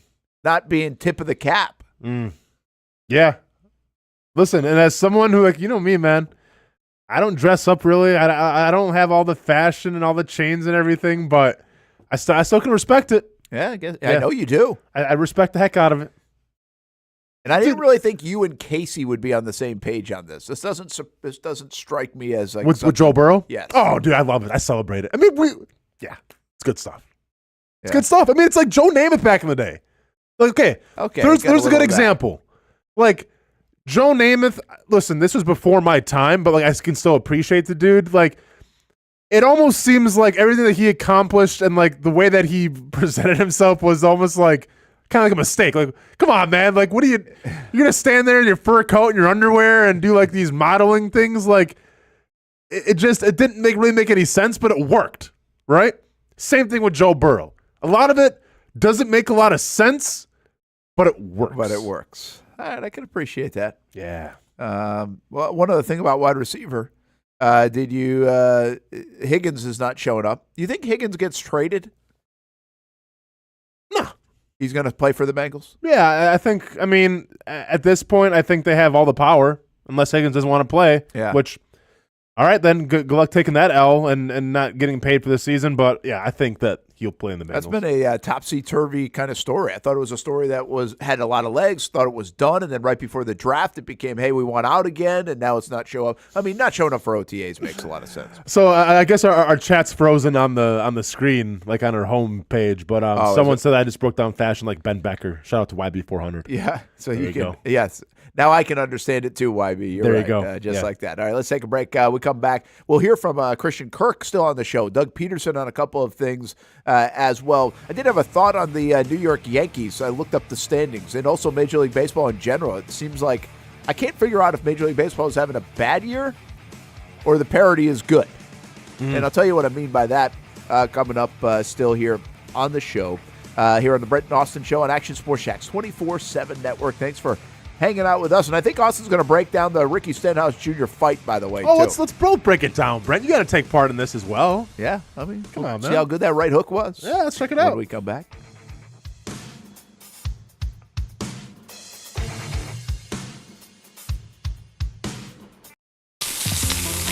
In Northeast Florida, we love hanging out on the back patio, maybe grilling out lunch or dinner with the family, enjoying the good weather, or maybe enjoying the big game on the TV. Or maybe your favorite team in town, the Action Sports Jax team. This is great, except for when it's really hot or the bugs start coming out. But what if you didn't have to worry about that? Titan Outdoor Solutions will make your outdoor area a comfortable spot, any time of the day, any time of the year. This makes too much sense. Titan Outdoor Solutions can give your home an upgrade. Customized pergolas, awnings, controlled shade, even retractable screens. The solution to beating the heat and the bugs and getting more use out of your home is Titan Outdoor Solutions. And this can even help prevent storm damage at your home. Living in Florida and living in your home is already good. Now make it great. Quality products, custom work, locally owned and operated. Visit TitanShuttersAndScreens.com or call 904-484-7580. A late equalizer and an impressive debut highlight the week for the Jacksonville Armada. At Southern Oak Stadium, it took an 84th minute goal from defender Callum Frogson to earn a point against Naples United FC and stay unbeaten. What we need to do is stick to our philosophy. We're going to take the positives away from this game and look forward to the next one. The men's under-23 squad now hits the road for the next 3 matchups, including a pair of games in Naples this week. Match number 1, win number 1 for the Armada women's under-23s who returned from their inaugural match at FC Prime with 3 goals and 3 points. Head coach David Goff's squad now gets the opportunity to play in front of its home crowd for the first time ever. For us, it's a chance to pay the fans back. Our fans are amazing. We're going to get a chance when the game kicks off to show them how much that means to us. That matchup gets started at 5 p.m. Saturday. Tickets available at JacksonvilleArmada.com with a live broadcast on the Action Sports Jax 24/7 network. I've been telling you about CGC Water Treatment and Plumbing for a long time now. Their drinking water systems remove up to 99% of contaminants. We've had a Connecticut water softener and drinking water system in our home for more than 7 years. You can see the difference whether you're washing clothes, the dishes, or what I like to do most, fill this up for some coffee every morning, and mostly all day. Remember, if you're not filtering your water, you are the filter. Don't be the filter. Right now, you can save $1,000 or more when you bundle the Connecticut Premier Softener with a Connecticut K5 drinking water system. The experts at CGC Water Treatment and Plumbing will test your water for free and determine your water score. Don't know your water score? CGC will find out and recommend the appropriate Connecticut water treatment solutions so you can improve it. Call 904-552-1242 or visit cgcwater.com. Financing options available with approved credit. CGC Water Treatment and Plumbing, an authorized independent Connecticut dealer. Florida license number CFC 1432579. Do you have ugly concrete around your home or business? Are you tired of concrete that is cracked, stained, or just plain ugly? Spartan Coatings' range of products provides a surface that is non-porous, easy to clean, antibacterial, and slip-resistant, all with superior durability. Living in Florida nearly my whole life, I know the toll our weather can take on a garage floor. That's why I had Matt and the crew from Spartan Coatings transform this space. And the best part? They did it in one day. It was a professional process from step 1. The polyurea and polyaspartic system provides superior flexibility, is 4 times stronger than epoxy coatings, and will withstand temperatures high and low. Plus, it comes with a 20-year warranty. Whether it's a garage floor, patio, pool deck, driveway, or your interior flooring, Spartan Coatings has you covered. To get started transforming your ugly concrete surfaces, call 904-671-3930 or visit SpartanCoatings.com today for your free quote. Everyone loves a good game night. Here you don't have to be the host. You don't have to clean up. They bring the food and drinks to you, and you can watch whatever you want on the big screens. It's more than a card room. It's a night full of fun with friends. Best Bet Jacksonville, Orange Park, and now the newest location here in St. Augustine, right off 95 at exit 311. A brand new clean room, a full bar and menu, my favorite sushi in town. And I love the fries too. You don't have to just play poker at Best Bet. That's why I come over here to the table games and play one-card poker. That's a pretty good card and a win. One-card poker is like war as a kid, you against the dealer. And this isn't the only fun table game to play. A friendly staff, a lot of fun. It's a good night out at Best Bet Jacksonville, Orange Park, and the newest location in St. Augustine. You can be a serious player or a novice. It doesn't matter. If winning equals fun, you're a winner every time at Best Bet. I'll save you a seat, and I'll see you down here at Best Bet St. Augustine. Welcome back to the Brent and Austin Show, streaming on the Action Sports Jax 24/7 network. And there's a look at the sports complex, Everbank Stadium, of course. A week ago, my gosh, it's been a long week in my life. That's when the stadium presentation was made, just a week ago. Seems like 6 months ago. Miller Electric Center housing the Jacksonville Jaguars as they have OTAs. OTA number 2 today, and then have another one on Thursday. Brent Martineau along with Austin Lane. What you got? So I have a complaint to file right now. And this happened on our side of the building, all right? And when I say our side of the building, we kind of have our own little nook secluded from everybody else. Yeah, You know what I'm saying? It's us, that's about it. And I appreciate that. And the cool thing about just being us, and that's about it, which I appreciate, is the fact, we have our own bathroom. Yes. We're supposed to have our own bathroom. Now, sometimes people from the newsroom want to use that bathroom. It's a little more private, a little more intimate. People want to take care of their business flying solo as opposed to using like the public bathroom that houses a bunch of people. Fantastic, fine. Not going to complain about it. Sometimes I go there and it's locked. That's fine. It is what it is. Now, we have reached a point where we have an issue, though, Brent. And this happened on your watch, so I suggest you take care of it because, well, I'm a freelancer. I can't do anything. Somebody has bombarded the male bathroom with hairspray to the point where I walked in, couldn't take a full breath, started coughing. Really? Started coughing like a freshman in high school with his first cigarette. Trying to be with the cool kids, didn't work. Coughing everywhere, man. And it affected me because I had to go to the bathroom as well. So you can imagine when you're coughing, going to the bathroom, standing up. Not a good that can recipe. be, yeah. And I didn't have time to take, I basically cut it off. I had to walk out of there. That's what I'll be honest. It's too much information. I don't care. I had to cut it off, and I had to leave. For a guy who had a live P test here. Yeah. I mean, I cut it off and had to walk out. Now, I'm going to walk around the newsroom. Stop saying you cut it off. It makes me uncomfortable. Sorry, man. You're all good. Cut it off. And now I'm going to have to go walk around the newsroom and do the smell inspection on everybody to see who's at fault here. Do you know anybody that uses a lot of hairspray on the male side? Or did we have a woman go in and use our bathroom just because? Why not? I don't know, Rob. Who would who's using hairspray? Phil Amato here? like hair gel doesn't exist? Like what happened? I mean, is that Garrett? The beaten ball? Maybe the ladies' bathroom was occupied. Oh, that could be a thing. I want to know who's using hairspray first of all. That's the first question. I'm a gel guy. Yeah, just gel it up. What are we doing with the hairspray? Or this new product. Kill now. What do you got? Clay. Pomade? They call it clay. Hair Okay. clay. Hair clay. Actually, like pretty that. good.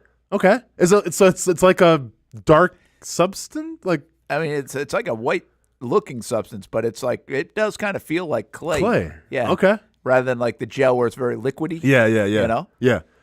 I mean, yeah, who's using hairspray though? Yeah, hairspray. I've never been a hairspray guy to begin with. Now, if you get in a pinch and desperate, you might need to. Ugh. But, yeah, I don't know. I'm trying to think of who. Now, Ben Ryan. Ben Ryan could be a candidate. Ben Ryan. That was the guy he interviewed the wrestlers. Yes. Oh, I hate for Ben Ryan. He did a good job with the wrestling interview. Candidate. He's got like a wave to maintain. Okay. Maintain it with hair gel. I don't know if hair gel can do this. Okay, man. I'm telling you, I'm not exaggerating. It was hairspray. Like it's definitely hairspray. Yeah. You know what hairspray is. I spent many years living with my grandmother. I know what hairspray smells like, and I know what it does to your lungs and your throat. Yeah, and the ozone apparently, and the ozone as well. So yeah, this was. Listen, if I would have had a match, I'm telling you right now, if I would have had a match and I would have lit in there, boy, combustion, poof. It was that strong. So I'm gonna need some answers. Well, we'll try to get to the bottom of it. I appreciate it, man. Ridiculous. My vote, I'm going, I think it's, Bachman's not in. He's on the golf course somewhere or walking his dog or something like that. Is Bachman a hairspray guy? I think Bachman might be a hairspray guy. That thing doesn't move now. Okay. All right, maybe it's some stiff, like, old school gel. I don't know. But also, what are we doing with, like, I don't know. Do we want more of a flow these days? Is the newsroom still demanding that you have, like, that slick, wet look? That Patrick Bateman American Psycho look?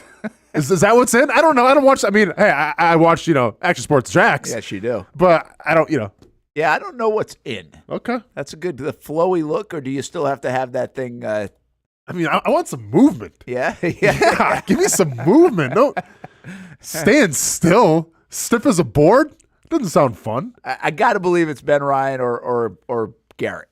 Okay. That's my vote if it's a male. Okay. Now, Rob might be onto something, or it could have been a female using the male bathroom. Sure. In a pinch. Okay. But we also have like a dressing room. Exactly. Area. So what do we? Not like a green roomish Yeah, area. yeah. There's a big mirror in there. Like you can do that in there. It's not like you need to do your business. You're just putting hairspray. So do you think then are we leaning more towards probably a guy then because he's using the bathroom mirror as plenty enough? He doesn't need a vanity mirror? Yeah. I mean, I'm not trying to sound sexist, but I feel like women have the vanity mirrors more than the guys do. I think it's definitely a guy. I think I don't know who else. I don't know everybody that works there anymore. It seems to change a lot. That's the I'm spirit. trying to look at That's the spirit, Brent. Hey, you said it. We're tucked in our own end of the building. We are in our own end of the building. I don't walk for sure. over there very often. For sure. Yeah. But it's got to be somebody on air. Uh-huh. And Beaton Bog, just by the way, congratulations, just came back to work after being dad. There's no producers behind the scenes just spray painting the crap out of their hair. Behind the scenes are wearing an actual university hat or something. Okay. Like I am. All right. Well, the search continues. The chat is frozen. This is odd right now. Can't see anything on the chat, but you say more people are chatting. I thought people just weren't into the show today. Oh, no. People are into the show. All right. It's a whole lot of Trevor talk. Make you happy. It makes me happy. You like when I talk about Trevor? Yeah, big Trevor So guy. do they, apparently. Of course. And the one time I brought it up, you said you were sick and tired of talking about Trevor when I talked about Justin Jefferson coming here. So, do we? Well, I don't want to go to a video here yet, so I won't because I think they're trying to unfreeze the chat. Okay. That we can see at least. Okay. The chat's still alive and well, which is nice. It's thriving. What is the chat saying about Trevor? Let's see. We got a back and forth going with Paul and Cushman. And I think YB400 was on here. Let's see. Just kind of how good's Trevor been? Yeah, has Trevor looked like a top 5 quarterback under Doug? Well, let's go here then. We just reset the chat, by the way, so jump in. But I asked this question kind of as a show starter, which we haven't got to it 90 minutes in. Yeah, you did. What does he have to do in year 4? Like, what is the key to having a good year? I think what we see with Trevor is like, okay, don't fumble. Or, is that enough? Like, if he doesn't fumble the football, right? If he doesn't fumble the football, is that the key to having a good year? Mm-hmm. I mean, that's part of it. I think also, I mean, I've said this many times on the show. If you have a young quarterback, a rookie quarterback, first year, second year, I mean, with Trevor now, he's got some more experience, but we like to make up. Well, I mean, it's not make up, but it's the truth. But Urban Meyer, so like that essentially bought him next year, it seems like. But if it's me and I have a young quarterback, the main thing I'm focusing on, more than even offensive line, sorry, Jim Harbaugh, I know you're going to roll around in your bed with that one, but I'm focusing on the wide receiver, and I'm focusing on the weapons. And ideally what I'm looking for is 1A and 1B. Like, yeah, you want to get your quarterback the number one receiver first of all. That's the first order of business. Once that's done, then guess what? I'm going back to the well, and I'm finding 1B. That's what I'm focusing on if I have a young quarterback. I think the quarterbacks that have had have had success. The quarterbacks that haven't had that haven't had success. And some have just told themselves and said, you're not a good quarterback, should have been drafted where you're taking Zach Wilson. But the quarterbacks that have had the wide receivers, the T. Higgins, the Jamar Chases, the Keenan Allens, the Mike Williams, have had some success. Yeah. So that's interesting to say. I like your approach there to go get those guys and get them involved and make sure that's a difference. I think my question is posed to you and actually everybody else now. Is it just if he limits the turnovers, what I'm wondering is if he limits the fumbles, do we view Trevor's first 2 years differently right now? Well, in part, you could say maybe there's an extra win or two in there, right? Maybe the stats look a lot better. Some of the sloppy turnover stuff doesn't look as bad, and you're never going to be like flawless. So we're talking about just dropping them down by even 50%. Is that it? Like, is that thing? But I don't necessarily know if that is it for me. I was talking about somebody with some Chiefs fans about Patrick Mahomes, and I think what impressed me last year about Patrick Mahomes the most, and I think shows maturity and growth and signs of this is like the next stage of your career, and I wonder if Trevor can get here, is specifically the playoff run. If you looked at that Christmas Day game as a microcosm of the Chiefs season, where their offense wasn't great. I mean, they scored 17 points here in Jacksonville in week 2, and then they really got beat up by a Raiders team that was just playing motivated ball because Antonio Pearson ends up lending them the job.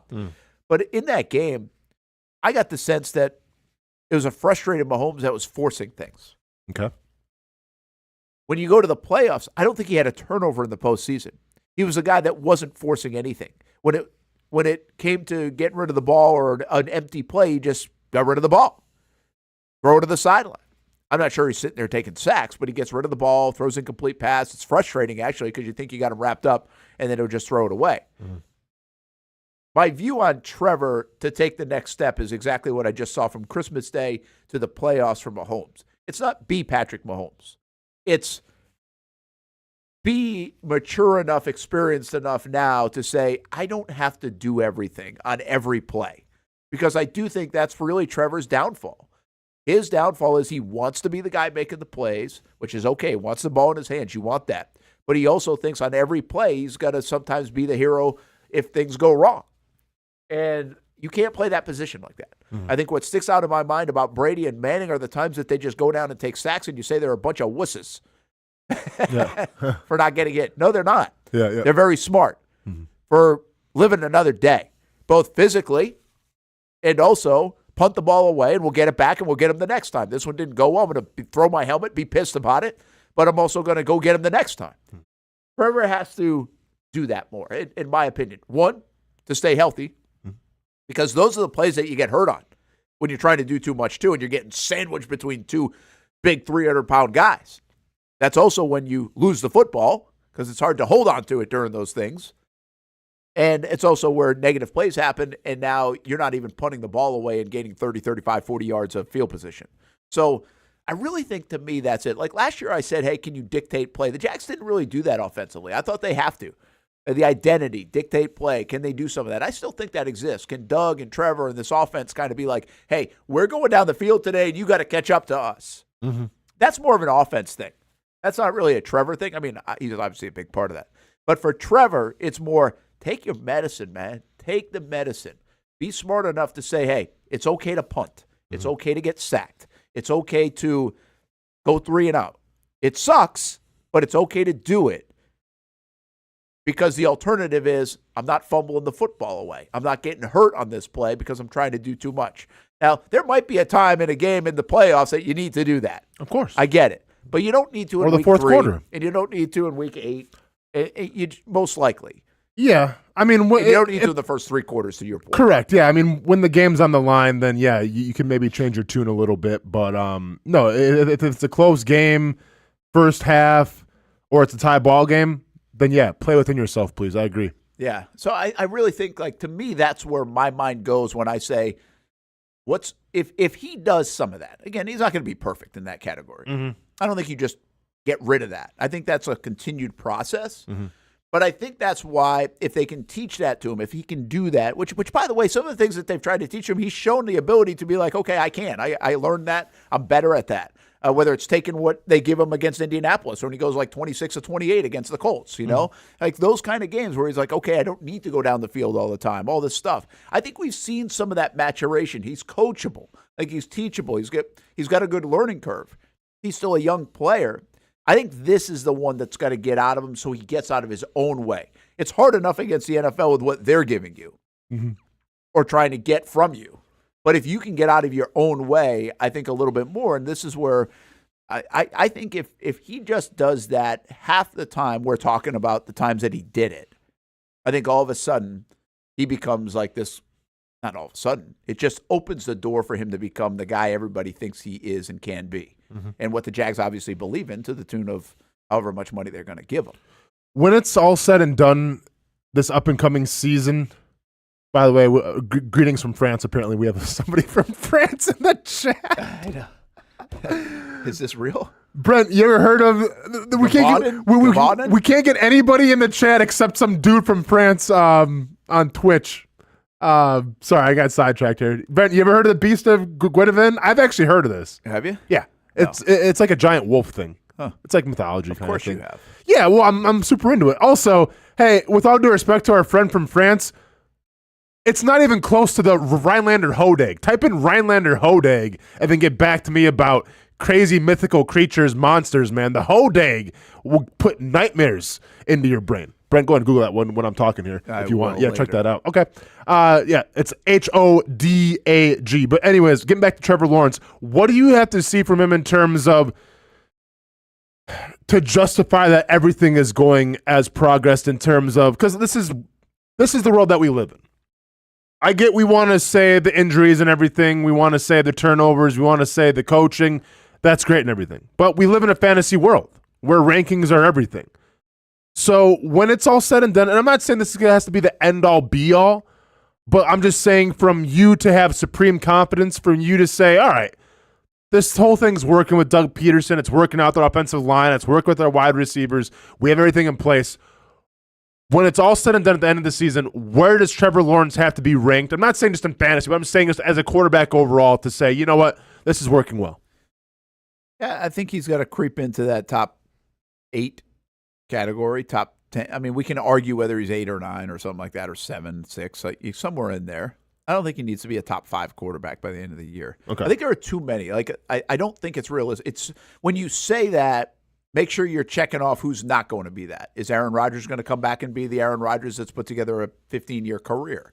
Is Lamar Jackson, a 2-time MVP, going to have better numbers and look better? Maybe. They have a very good football team. Patrick Mahomes is not going to be unseated, right? So, again, when you have that, and really I think a great measuring stick here is a guy like Herbert.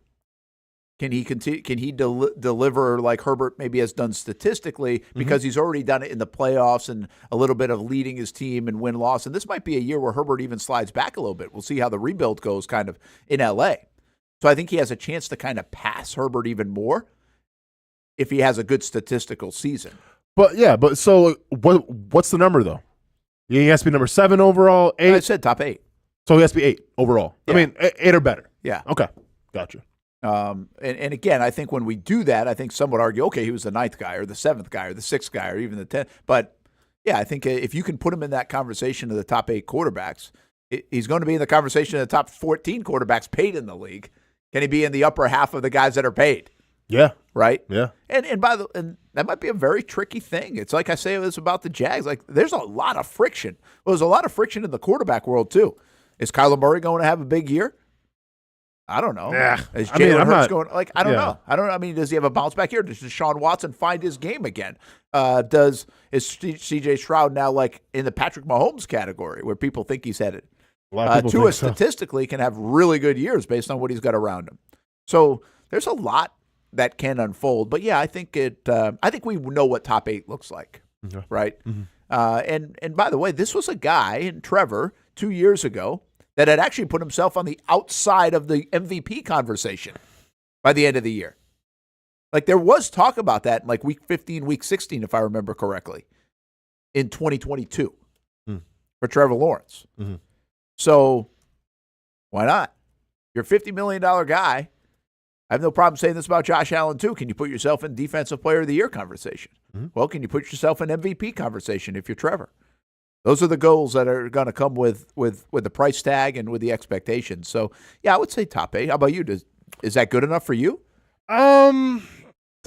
Yeah, I mean, top 8 would be a good marker, I think, going into next year, and then eventually I hope it would be a top 5. But I would be happy with top 8. I mean, you have Mahomes, and keep it like Jalen Hurts was second that year, I believe, if I'm not mistaken, between that Trevor Lawrence MVP year. Because Mahomes won it. Yeah. I think it was Hurts. Yeah, because he slipped at the end of the year because he was got that hurt. Jetta's? I can't remember how that all shook out, but I think if he's top 8, yeah, I would be very happy with that. Yeah. I think it's such a subjective deal, but I think the stats would be there. To get into those kind of categories, your stats have to be there, which means the touchdowns would be way up. The yards are going to be there anyway for every quarterback in the National Football League. That's not a thing. I mean, you want to get up to the 5,000 mark, that's fine. I don't think the Jags want him to be there. I don't think the Jags want him throwing for 5,000 yards. Why not? Well, because that means you're throwing it too much and probably not running enough. Yeah, but I think if you're throwing for 5,000 yards, you're scoring points. And if you're scoring points in this league, yeah, I like it. Now, your defense still has to, be worth a damn, but I like putting up that explosive number.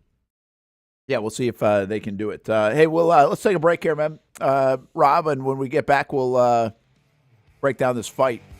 And also, we do have sound from Christian Kirk and also Doug Pederson as well. Well, you also teased it from 1999, wasn't it?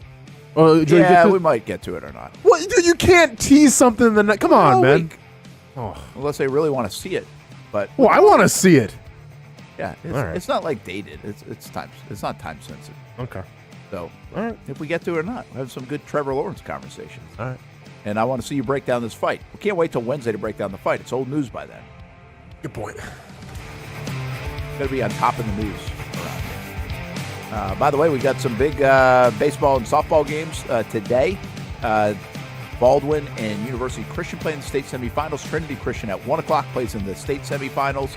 So keep an eye on those. And JU plays in the ASUN Conference Tournament tonight. So championship season continues on the diamond. We'll talk more about that and back to the NFL when we come back.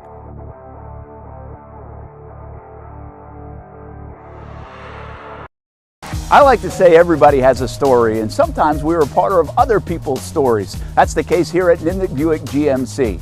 My family and the Nimnicht family. We've purchased 6 different vehicles from Nimnicht Buick GMC. Maybe you're in the market for a truck. Well, let me tell you about the GMC Sierra. I absolutely love mine. I've had a couple of these. This one's a 2020, but right now on 2024 GMC Sierras here at Nimnicht Buick GMC, there's special financing. A year ago, we purchased a GMC Terrain for the kids. Financing rates as low as 0.9% for eligible buyers on Terrains and no payments for 90 days. Looking for used instead of new? Buy a used car with the Car Bravo program. Nimnicht Buick GMC certifies all makes and models. Let the #1 Buick GMC dealer in Jacksonville take care of you and your family. Come on out and see the showroom, meet the fantastic people, or shop online at nimnichtbuickgmc.com. Nimnicht, your friends in the car business since 1941. GMC, we are professional grade.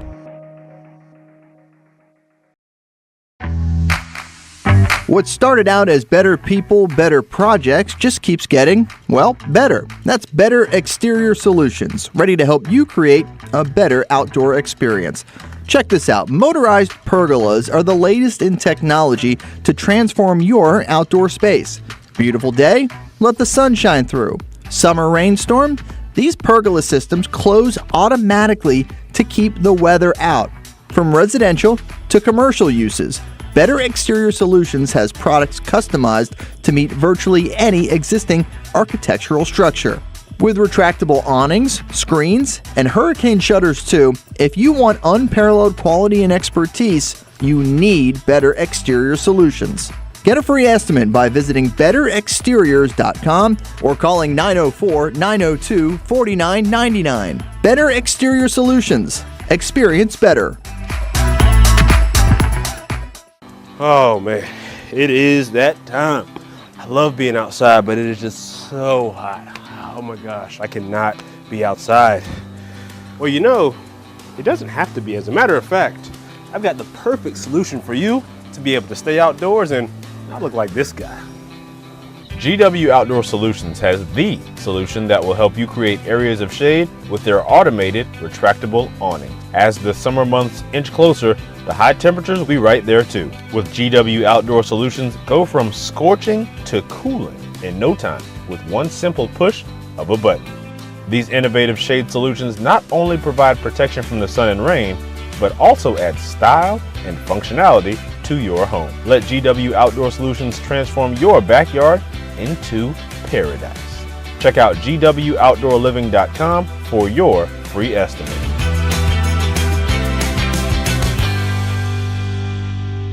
It's the fishing tournament everyone wants to get in, and it's time for you to register. More than 650 boats entered last summer in the Daly's Old School Kingfish Shootout presented by Yellowfin. Mark the calendar now, June 8th. This is fun for the entire family, and everyone has a chance to win big. Limited boundaries, no bait buying, no checkout. Cash prizes for the top 25 places, cash prizes for the top 10 lady anglers, and prizes for the top 15 junior anglers. The grand prize, this Yellowfin Bay boat with a 200 horsepower Yamaha and a Ameritrail trailer. The value, over $100,000. It's the Daly's Old School Kingfish Shootout. Early entry until the end of May is open and $250. If you don't catch the big one, don't worry. Just catch any size kingfish and have a chance to win $10,000 with the Nimnik Lucky Ticket. OldSchoolKingfish.com. Register early until May 31st at OldSchoolKingfish.com. New to town or always been in town, everyone is always looking for a good pizza place. Our place is Donato's Pizza.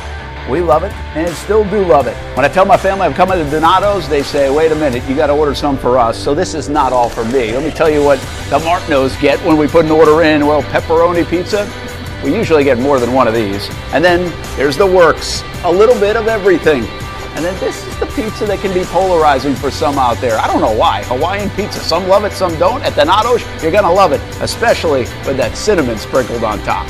Try the pizza my family likes or try your favorite. Right now you can use the code BRENT20 and get 20% off your order. Every viewer and listener is important to us, and at Donato's Pizza, every piece is important. From fresh ingredients to the dedicated team members and you, the valued customer. Donato's Pizza, where every piece comes together for a winning combination. Jack's Beach and Mandarin locations, Donato's Pizza, every piece is important. Welcome back to the Brent and Austin Show, streaming on the Action Sports Jax 24/7 network. Can't even put my headphones on. Welcome back. It's time to break down a fight. Yeah. You didn't like this fight. You thought it No, was man. I just don't like not Kyle a good Busch. undercard. Oh, you don't like Kyle Busch. I don't like Kyle Busch. The Kyle Busch quote, did you see that came out? No. I can't wait. Hit me with it. It was something like, he said something after the whole melee as they were shouting at each other, and he's like, I think Stenhouse said, I'll wreck you next week too, wherever they are, Richmond or something like that. Ooh. Yeah. And he's like, so what? I suck too, just like you. Meaning like he hasn't been racing well. That's what Kyle said? Yeah, I think so. Oh, man. Yeah. All right, let's get to it, though. So you weren't a big fan of this fight. No, I mean, okay, well, can we just pause it real quick? Can we set up a little bit of the context here? I don't know. Let's see. We're going to really test Rob. A lot of fireworks going on. We just replay it 150 times. Okay, well, so here we go. Essentially $1 million race, right? Yeah. Kyle Busch puts Stenhouse Jr. Into the wall, and melee occurs. Now, if somebody cost me $1 million, would I wait for them after to give them a piece of my mind? Absolutely. Can we bring the video up one more time, though? Because now we can actually break this down. I just want to set up a little bit. Okay, so, Kyle Busch I can't take the guy seriously. Stenhouse looks pissed off, by the way. And I'm not gonna lie, I'm surprised of how quickly it's escalated. Me too. That's what I was surprised at. Yeah. And we have everybody around and everything, and maybe he felt a little pressure, and there's that right, and then there's just chaos, and there's old people, and tires. And Bob just Puckgrass. Yeah, just covers NASCAR. Yeah, for sure. What I didn't like. Okay, so this is one thing of it, and we don't have the whole video here. The aftermath of the video when Bush was like talking smack when he's like walking escorted. Like, if someone punches me in the face in this kind of skirmish, I'm getting my payback. You're not just gonna punch me, walk away, and that's the end of it. That's what I didn't like about this. This is a little bit why I'm telling you, man, there's something in the back of my mind that seems like this is a little fabricated. Like, he doesn't look like he's going to punch anybody. He's not even hot right there. So, and here's the wild thing about it. Yeah, and I agree with you, Brent, because he doesn't even really connect with this punch all the way. And, like, if you can, like, really slow it down, he almost sees the punch coming. Which, if I'm Kyle Busch, I'm a NASCAR racer, the last thing, I mean, yeah, you're heated. I'm not going to get punched, so I don't think. Like, watch reflexes here. Wait for it. There's really no tell that punch is coming. But, like, dude, he dodges it. He gets his arm up and he dodges it. So, I'm almost with you where maybe this is why I disliked it so much. Maybe this was staged. Like, I'm telling you, man, there's something, a part of me, and I'm not trying, by the way, I'm not dismissing NASCAR. Watch Kyle Busch's, like, watch his arm come up here at the last second. It takes away. Does drive a 200-mile-an-hour car. Yeah, man, but, like, he's holding a water bottle, too. I don't know. Yeah, the thing about, so just to give you a little background why I think there's a chance, and I'm not even critical of it. That's fine. Whatever. You got to do, I guess. But this thing happened so early in an exhibition race that they bumped. Yeah. Right? And everything got heated. They already do have like a little bit of a background. I mean, Stenhouse has a background with a lot of people. He's known as kind of the guy that wrecks everybody. Okay. And then Kyle Busch is already a polarizing guy. So you've got a little bit of that anyway. Obviously, neither one of them, I believe, and I'd have to ask Stuart Weber, are racing very well lately. So fireworks at the All-Star race when points aren't on the line. I don't know. Like, and then, so you can't leave. So even if you get done early, you're just brewing and you get more pissed off, like inside waiting for the race to end. Mm-hmm. And then if, like when they showed this, everybody was like set up, ready to go. Mm-hmm. Cameras were all over there. Stenhouse, what's going to happen? And Busch walks toward him. It's not like Stenhouse confronted Busch. Yeah. Busch is the one that actually walks toward wherever he is, like in the garage area or whatever, to kind of have this confrontation start. And the thing that I was just amazed by in the video, you know, if you see a fight in the stands at a game, mm-hmm. you see, like, usually people are on the verge of raging before the fists start flying, right? They're kind of trying to hold back until, like, okay, I can't hold back anymore. Yeah. That was not it. It was more like, hey, we're having this little, you did this, I did this, you did this, I did this, boom. Almost like an sucker punch. Correct. Fashion. Which didn't connect, though, because, once again, I guess the crazy reflexes of Kyle Busch holding a water was quicker than a deliberate shot, I guess. So, again, like, I'm not mad at it, whatever it is, because if it was a little bit staged, we're questioning it. Like, we're kind of not sure, but it certainly doesn't come across to everybody else like that. It looks real enough. And with these two characters and guys, it's like very well done. And they performed it very admirably, if that's the case. Yeah. And by the way, I don't think all of it's staged. I just think, I think you can easily say they don't like each other and bad blood, all that stuff. But there was just an element to this, like it was a lot of show. Maybe on Stenhouse's part, because he even almost in a I keep bringing up like the wrestling stage stuff, but in the interview after he got out of the race, he was like, well, we'll deal with it after the race. Like he was premeditated. And he's like, you might need to hold my watch, meaning I'm going to throw a fit. I'm going to throw. No, for sure. So like, was he just Mike talking? Listen, I think when anybody's heated, it's one thing, but like once you start attracting a crowd and you feel like your livelihood and your manhood's on the line, well, then you almost got to like step it up a little more and be like, well, I'm not just going to like talk a little bit and that's going to be it. Like, no, man, I have to like back up my words here. So like, that's where the punch came from. I mean, I feel like we all do this. If there's no cameras there, there was nobody there. It was just those two. Like, I don't think he throws the punch. Yeah.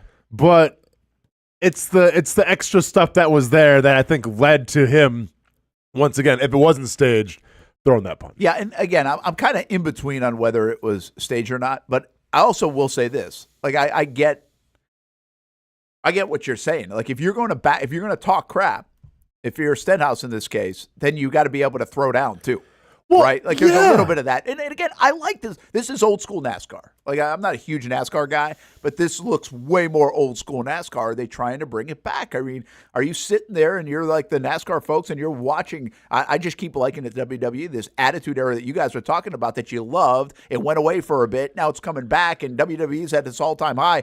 Or do we need to get back to old school racing in a little bit and a sport of NASCAR that's dipped at times? And by the way, the racing has been fantastic on the track. The finishes have been really good. Yeah. And now you get a little bit of this too. I mean, you got a headline coming out of NASCAR every week, which, by the way, is not a bad thing. No, for sure. Like, once again, though, like, I think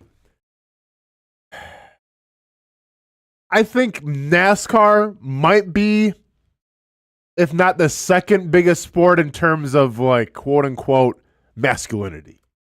Right, like, okay. You're gonna have your throwbacks watching NASCAR. You know, you're gonna have your certain demographic watching NASCAR, and hey, more power to you. My point though is, if someone tries to throw a punch at you, if someone really with ill intent tries to knock you the beep out, and your only response is to kind of like get held back, and then you're going, you know, this image was big with Kyle Busch, like, you know, like, is that all you, like, stuff like that? No, man. Like, I grew up with Dale Earnhardt Jr., and, like, that dude scared me because I was a Jeff Gordon fan, and, like, his fans scared me. My stepdad scared me because, like, everyone hated Jeff Gordon. It's the Rainbow Warrior, you know, like, it's like the youth versus the olds, you know, and, like, yeah, I was team youth. I was team Rainbow Warrior, and, like, the Earnhardt fans, it was like, you gotta watch what you say around him. And, like, I always thought, like, if this happened with Dale Earnhardt, like, he would have, like, waited until while you're in the parking lot with nobody around and, like, took a wrench to your face. You know what I'm saying? Like, I don't like how, number one, and maybe it's not staged, but, like, I don't like all the pomp and circumstance. I don't like of these old people falling down, trying to hold people back, and, like, tires go. Like, if it's going to be a fight, then let it be a fight. Yeah. But also, if you're Kyle Busch, then go meet this dude at a Huddle House parking lot at 2 o'clock in the morning and handle this stuff. The dude tried to throw on you. But no, like we ain't going to go there. By the way, we go from fights in NASCAR to the masculinity king of hairspray. I've gotten responses by all three gentlemen that I called out here in the newsroom. Bachman said, nope, not there yet. Garrett said, not me. And Ben Ryan, I hairspray at home. Couldn't be me. Okay. Nobody's owning up to this. No one's taking responsibility, huh? Who else? Okay. Rob, who am I missing? Who can we call out about the hairspray? Unless it was, again, a female that utilized the men's bathroom, and therefore then you can file a different complaint. Is Liv here? Do we have to talk to Liv about it? Liv is here. Does Stewart use hairspray? I don't want to call Stewart out. Stewart strikes me more of a gel guy. I think he's a gel guy, right? Maybe that's pomade. Does Phil Amato is he doing the hairspray thing? Brent, I'm going to throw one name out there. All right? And I got respect for this dude. He's been a friend of the show. Ben Becker? Is Ben Becker hairspraying? Ben Becker could be on the day shift hairspraying. Yeah, he doesn't have any like kind of wave to hold in place, does he? You don't think so? But actually, that might be better for hairspray. Yeah, it's not flying. Like hairspray is not as good for the wave stuff. No, I mean, kind of like to spike my hair in the front. Like, hairspray doesn't help that. If you're trying to wave, you use the clay or the pomade. I tell you what. I mean, if we get to the bottom of this and it's Ben Becker, that tough talk and send Ben stuff. I mean, take on a little different meaning. Here's what I might have to do here. I may have to pull a fire like a fire alarm, get people running out the building, and I'm gonna watch to see if Ben Becker's hair is flowing or if it's stiff, because that's gonna give me the clues that I need to help break this down. Because no one's taking responsibility. Yeah. So I'll tell you what, Brent, because I mean I have a pretty clean schedule today. Either I'm going to give you to the end of the show to find out who did it, or else I'll take it on my power and I'll find out. And I'll tell you right now, the station probably won't like how I find out. I think, just saying. yeah. Please don't pull the fire alarm. Okay.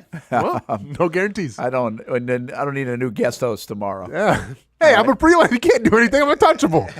Freelancer, Brent. Come on. Yeah, maybe you are. Hopefully, untouchable is Christian Kirk. Let's go back to football. Christian Kirk. The media got a chance to catch up, including Stuart Weber, with Kirk. Rob, do you have that available? You do? Thumbs up. And let's hear from Kirk, who I think, by the way, we talked about him yesterday a little bit on the show. The wide receiving room of the Jags is very interesting. It's remade, but Kirk is the mainstay and obviously a guy that the Jags couldn't be without a year ago. And he is glad to be back and now has to be a mentor. The old guy who's still got a lot of game left. He's only 27 years old, by the way, and in his prime and has been delivering in a Jags uniform. He would have had a career year, back-to-back years, if it weren't for the injury late in the season. Here's Christian Kirk after OTA number 1. You know, not necessarily. I feel like I've always kind of been the old young guy in the room because I've been in it for a while, but still only 27. So it's a little odd at times because you kind of got to play both sides. But now our room has gotten tremendously younger. With me and Gabe. Obviously, you throw in Devin there too, but with them both being in year 5 and me going into 7, I'm definitely the vet by a couple years. So it's fun to take on that leadership role and that teaching role. And I really like when the young guys come and ask me questions and just want to learn and be sponges. That's the biggest piece of advice I give them during this time is ask questions. That's what's going to get you going, and you're going to be able to learn faster and go out there and have more success. I know it's only been one on practice day, but on field day, but in the building you've been able to interact with these young guys, especially Brian Thomas Jr. What have you seen from him just in this off-season portion of the year? Yeah, he's definitely a quieter guy, but you don't mind that as a rookie. Just somebody who comes in and listens and is just soaking in all the information. He's really smart. He's picked up the system, really fast. Chad Hall has done a great job of kind of getting him up to speed and where we're at, and we've thrown him to the fire, and that's what he's here for. And I thought he did a great job today. I think from a technique aspect, he's really advanced. For how tall he is and how fast he can run, how he's able to get in and out of his breaks is really impressive. So I think the biggest thing just for rookies is just getting used to the speed of everything. You're breaking the huddle faster, you're hearing the play call faster, and everything is just takes a little bit of getting used to. And I think he's picking it up fast, and he's just only going to get better from here on out. What do you think about the composition of this room, just the different types of guys that you guys have in this receiving core? Yeah, I think it's built really well. I think we have a lot of guys that can do a bunch of different things. Obviously, you have Brian and his speed, his height, and his dynamic ability to stretch the field, but also run routes. Gabe's more of a physical presence, but also can stretch the field as well, make some of those contested catches. And you got guys like Parker, who are good underneath intermediate catches. And I think we're built really well, and we have a lot of young talent that I think is only going to get better. So I'm excited to watch them grow throughout the offseason. Anyone you see that could take a bigger step moving forward this season in the room? I mean, I know Brian Thomas Jr. is in new, but anyone else you think could take that next step going forward?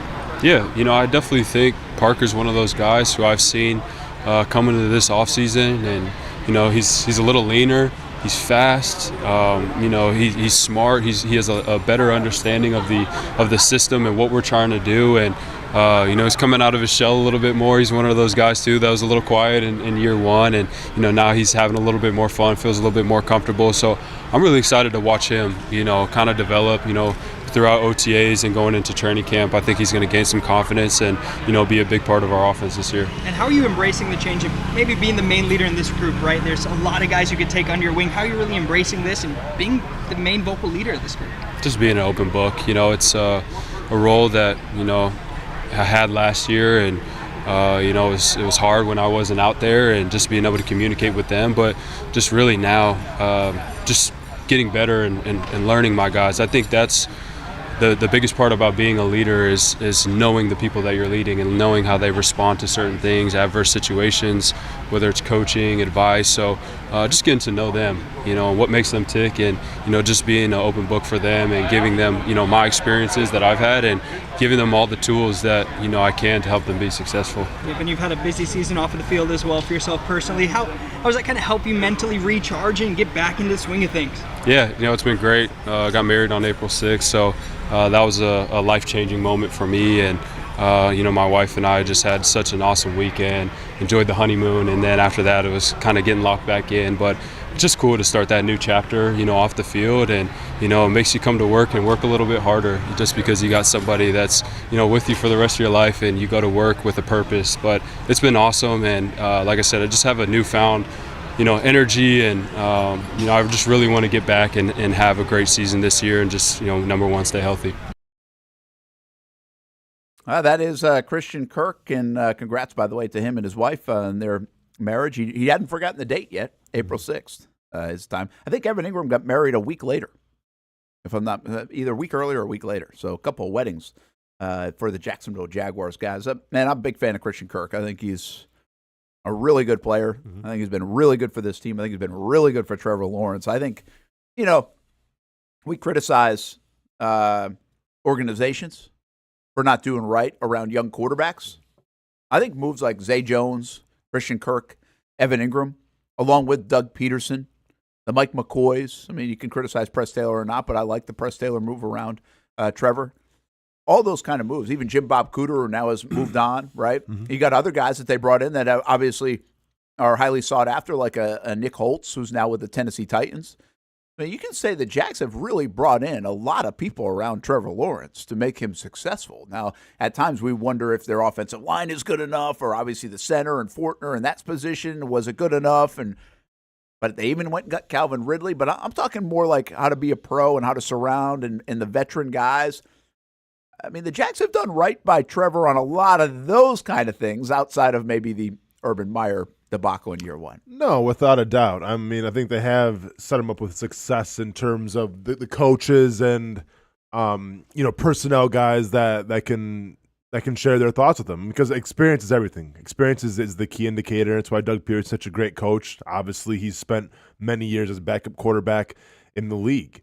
And I just caution, though, and I don't think this is the case, but sometimes I think you can have too many cooks in the kitchen, whether it's offensive play callers, whether it's people in like the executive positions or whatever you want to call it. You have to make sure you bring in the right people, but also those people have to know exactly the chain of command. And I think in terms of chain of command and the people they brought in have been nothing but beneficial towards Trevor Lawrence's development. Yeah, and by the way, I think this, if it works out, Austin, if this whole thing is really good in Jacksonville and Trevor's as good as everybody hoped it would be, obviously the mistake early on with Urban.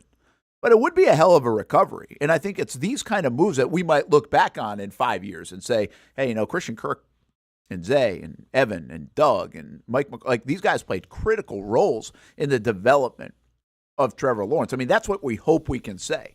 And if that is the case, then again, hats off to whether it's Shad or Trent Baalke or Doug or whoever it is making those kind of moves to insulate the quarterback, because, again, I think it's worth saying. I mean, we talk about it's situational at that spot.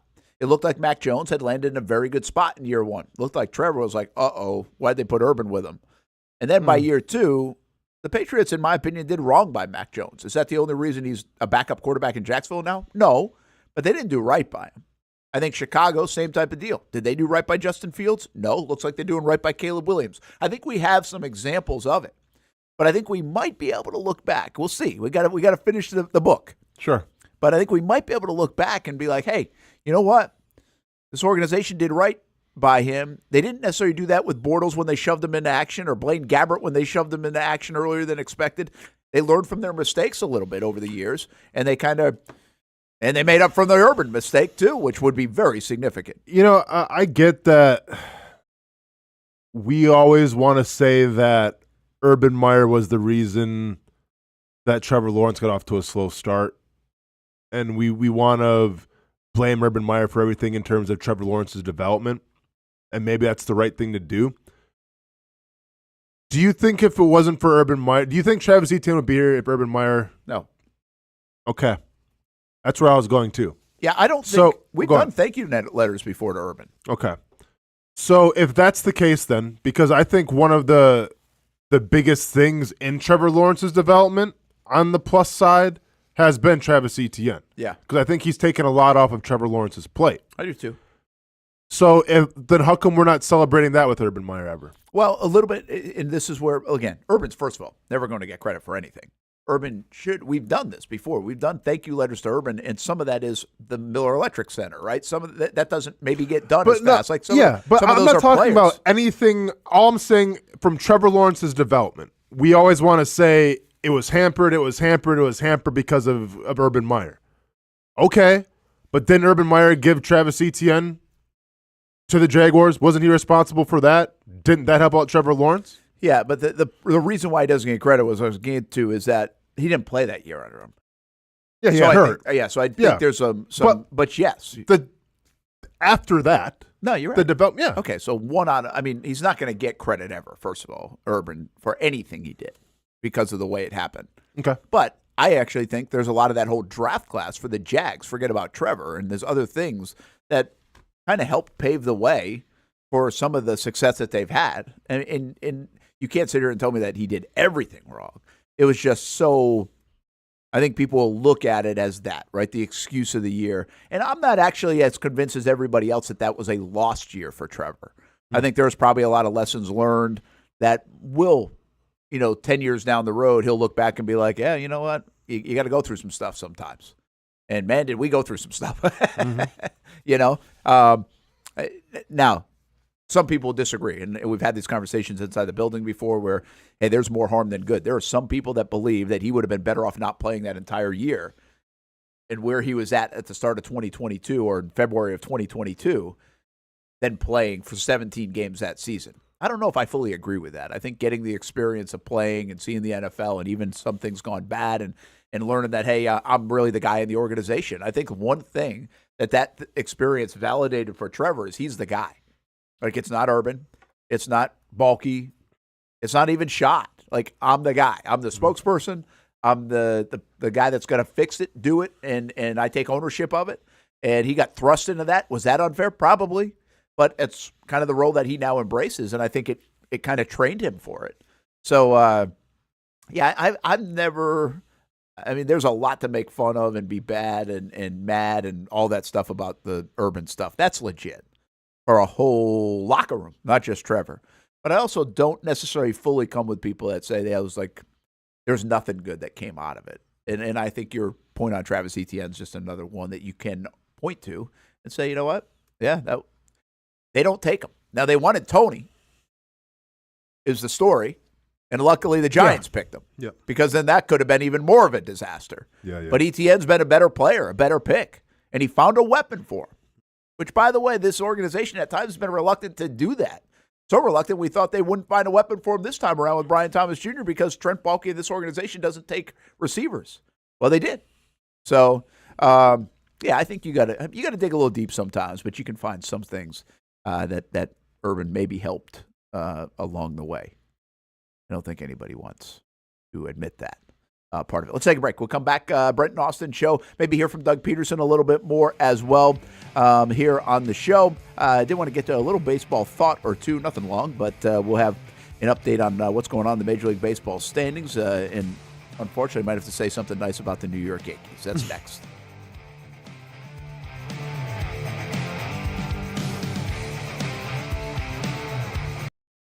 It's a new logo, new branding. With Bold City Heating and Air, it's an old school approach. One of the few locally owned and operated air conditioning businesses left in Jacksonville. It's hot, Florida in the summer. You can't do much to avoid it, but you can keep cool with Bold City Heating and Air. It's every customer counts kind of service, from when these trucks have pulled up to my home over the last couple of years and when they pull into your driveway as well. From communication to pricing to the actual service, everyone at Bold City Heating and Air cares about you. You know who is coming to your house. You know they will be well trained and they will respect your home.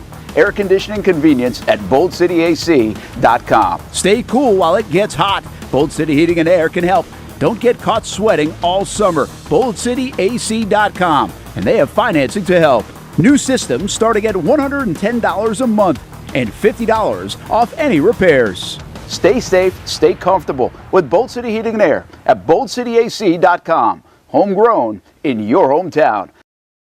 Do you have ugly concrete around your home or business? Are you tired of concrete that is cracked, stained, or just plain ugly? Spartan Coatings' range of products provides a surface that is non-porous, easy to clean, antibacterial, and slip-resistant, all with superior durability. Living in Florida nearly my whole life, I know the toll our weather can take on a garage floor. That's why I had Matt and the crew from Spartan Coatings transform this space. And the best part? They did it in one day. It was a professional process from step one. The polyurea and polyaspartic system provides superior flexibility, is 4 times stronger than epoxy coatings, and will withstand temperatures high and low. Plus, it comes with a 20-year warranty. Whether it's a garage floor, patio, pool deck, driveway, or your interior flooring, Spartan Coatings has you covered. To get started transforming your ugly concrete surfaces, call 904-671-3930 or visit SpartanCoatings.com today for your free quote.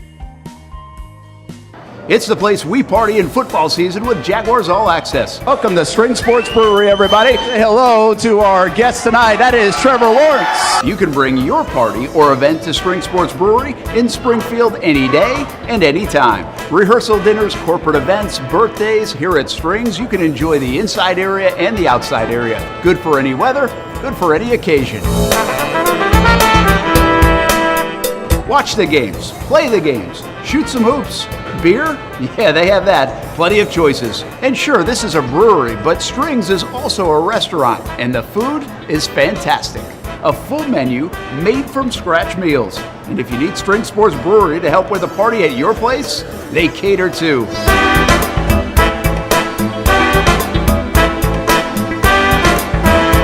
Family, beer, food, sports. Spring Sports Brewery in Springfield. Hey everyone, Olivia Tasley here from Action Sports Jacks to tell you all the different ways you can watch our new 24/7 network.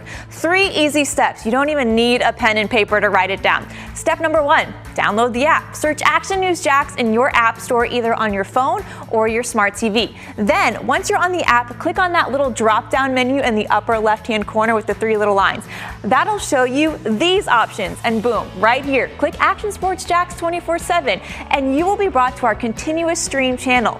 That app can be accessed through all these different platforms, whether you have Roku, Fire TV, Smart TV, Apple TV, or Google TV, you can find our app. Now, if you don't have access to the app, don't worry, we still got you covered. We're across all social media platforms from Facebook, Instagram, X, YouTube, Twitch. We have a podcast channel. Plus, check out our short reels on our TikTok. Action Sports Jacks 24/7. It's on all the time and everywhere. In Northeast Florida, we love hanging out on the back patio, maybe grilling out lunch or dinner with the family, enjoying the good weather, or maybe enjoying the big game on the TV. Or maybe your favorite team in town, the Action Sports Jacks team. This is great, except for when it's really hot or the bugs start coming out. But what if you didn't have to worry about that? Titan Outdoor Solutions will make your outdoor area a comfortable spot, any time of the day, any time of the year. This makes too much sense. Titan Outdoor Solutions can give your home an upgrade. Customized pergolas, awnings, controlled shade, even retractable screens. The solution to beating the heat and the bugs and getting more use out of your home is Titan Outdoor Solutions. And this can even help prevent storm damage at your home. Living in Florida and living in your home is already good. Now make it great. Quality products, custom work, locally owned and operated. Visit TitanShuttersAndScreens.com or call 904-484-7580. Welcome back to the Brent and Austen Show, streaming on the Action Sports Jacks 24/7 network. What are you chuckling at over there? I was watching some Cameron was on CNN talking about the Diddy stuff and everything. And yeah, Cameron's probably not the guy you want on your, national news broadcast speaking about, Puff Daddy or Diddy. That's all I'm going to say. That is not a good story. No, horrible. Horrible and sickening. That thing's been brewing a while, right? What do you mean? Just like all the allegations? Yeah, Oh, yeah. yeah. I mean, yeah, they just recently released a video of him beating up Cassie. Yeah. Who, that was the one we saw over the weekend. Yeah. Unbelievable. Mm-hmm. Brent Martineau, Austin Lane, Action Sports Jax 24/7 Network. Hey, we do have the Jacksonville Armada playing this week, the women's team. So we'll have more on that coming up later this week and set that up. That'll be a 5 o'clock match time, by the way. 4:30 pregame starts, and you can check out the Armada on the Action Sports Jax 24/7 Network this summer, and we'll have a bunch of games still coming up. We're also going to have coming up the Old School Kingfish Tournament, it looks like, in June.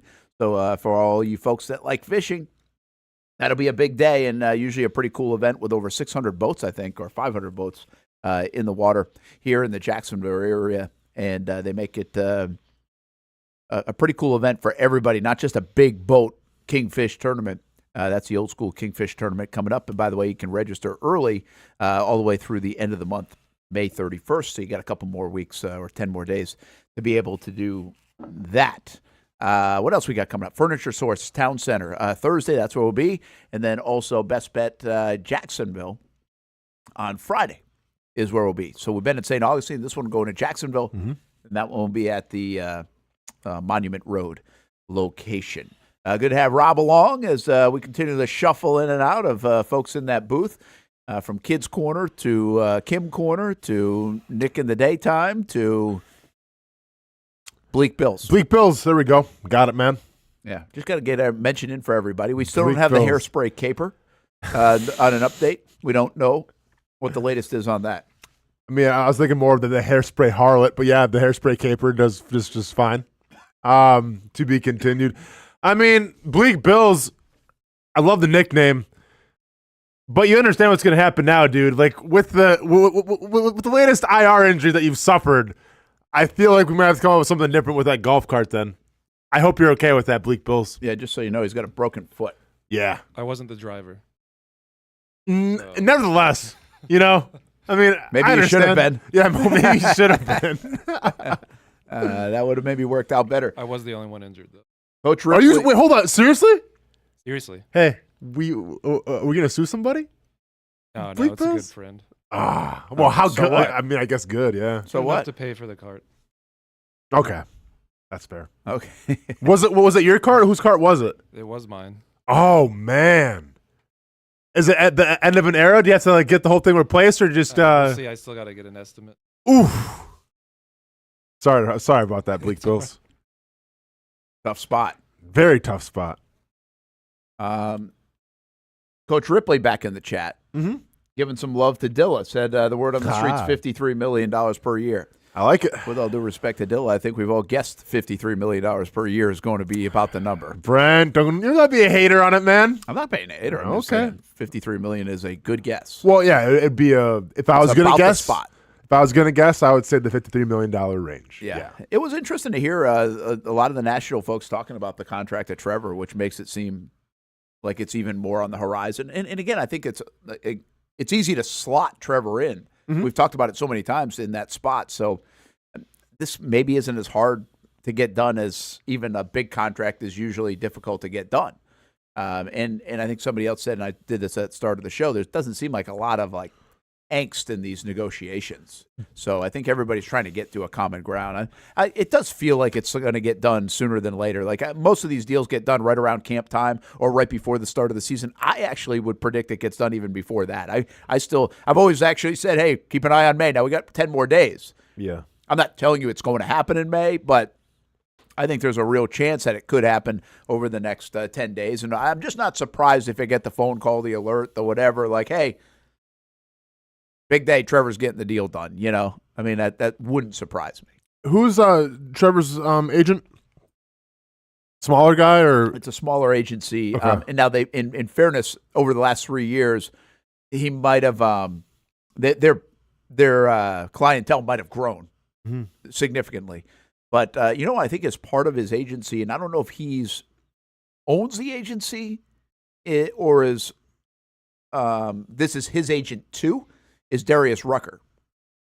So Darius Rucker is somehow involved here, and I can't remember exactly what. I have to look it up. Okay. But I don't know if the same agent that has Trevor Yeah. has Darius Rucker, or if Rucker is actually part of the agency that owns the company. Gotcha. I don't know Kind of which like one. Jay-Z owns the Does he- agency. Is that because Rock Jay-Z's Nation? in the agency game, right? Yeah. Yeah, that's the Rock Nation stuff. Correct.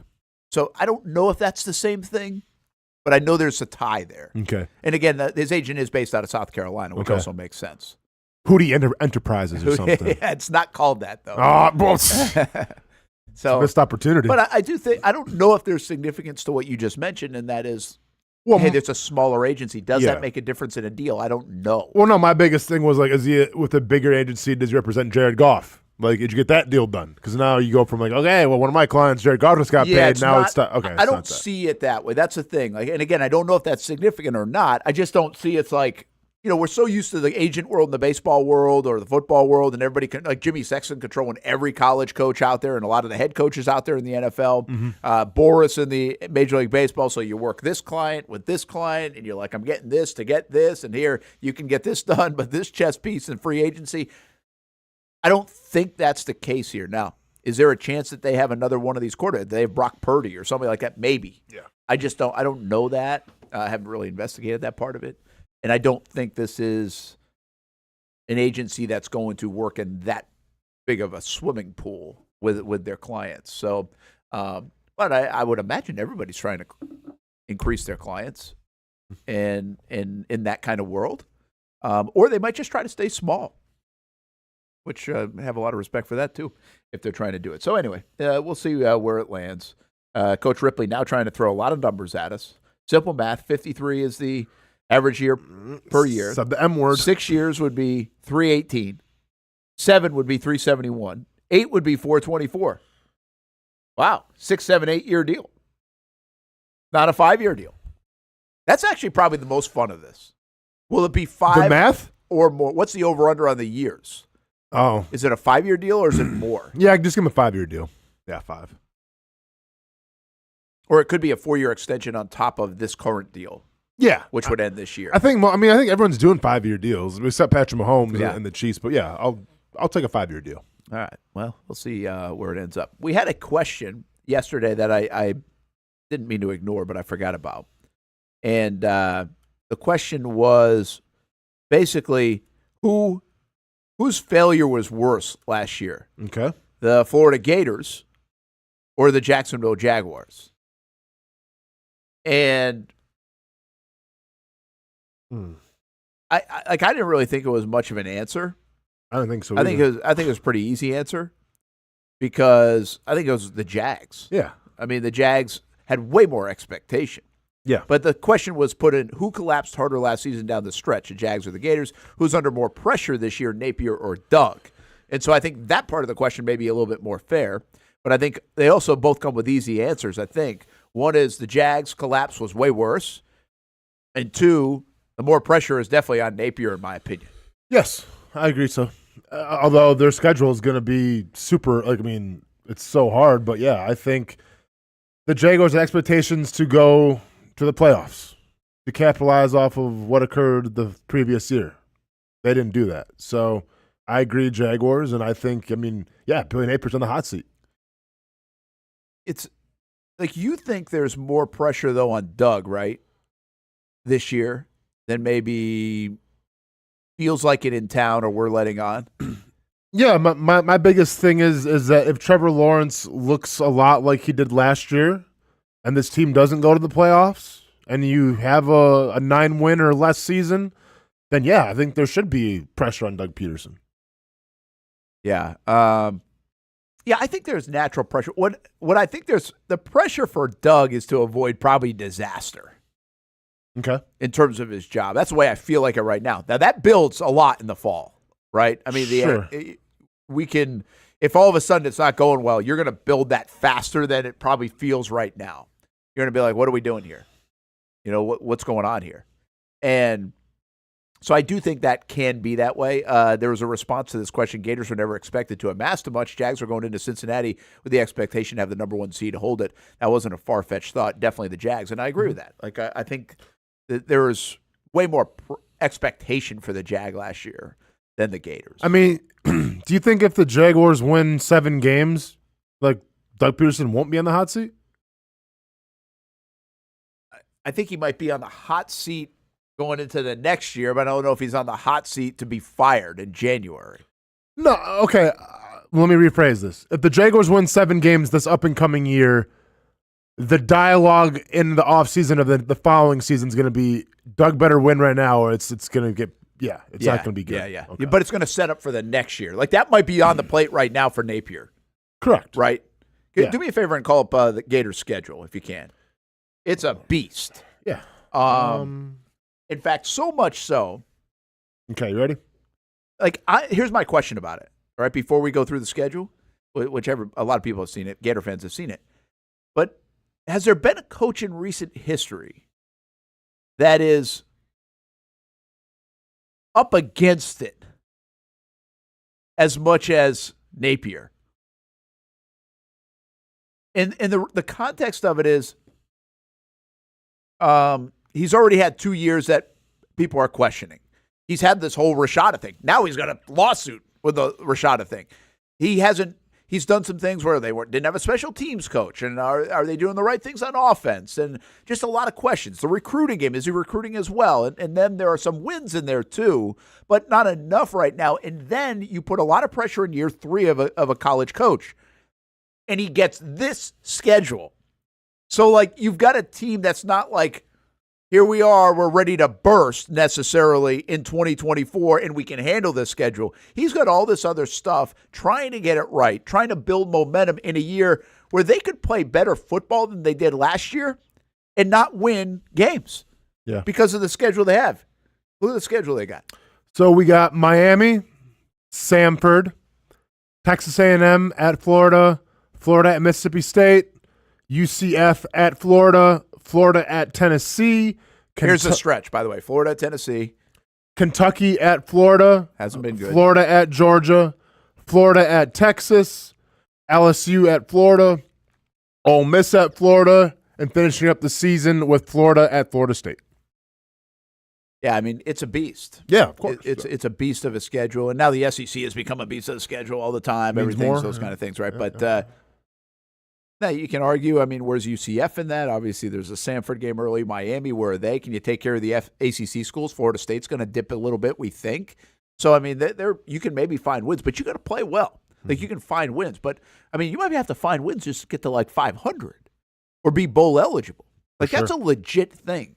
So, like, what Mike Norvell did at Florida State was, all right, they're asking questions. I had to clean up a mess. They're asking questions. The heat's building. And then he, boom, took off in that year 3 and then even more in year 4. I just don't know if Napier, who, by the way, had to clean up a little messy stuff with what Mullen left behind on the recruiting trail and other things, had to deal with some stuff. Then they got even messier with the Rashada thing before even the lawsuit came, by the way. That was like, they thought that was going to be their quarterback. Wasn't. They do okay in the portal with a guy like Mertz. Like, they have some successes, but not enough of them. The defense was awful. And now it's like, okay, time to answer the bell. And, oh, by the way, you got to play that schedule. Like, that's totally different than where Florida State and Norvell was. They didn't have to face, like, this schedule. And so that's what I mean by it. It's like I just feel like Napier, who might be a good – like, he might be the guy, but he might be a guy that never gets a chance to prove it. Yeah. Because the deck seems a little stacked against him. Yeah, but he was brought there to win the SEC championships. Yeah. I mean, I get it. It's a hard schedule. It's a murderer's row, but like that's what you're supposed to take on that schedule and win that schedule. That's what you're getting paid for. That's what you went there for. And if you can't get it done, they'll find somebody else that can, or at least attempt to. Yeah, and I just don't know if maybe on his own doing, by the way, I don't want to acquit him of anything here, responsibility.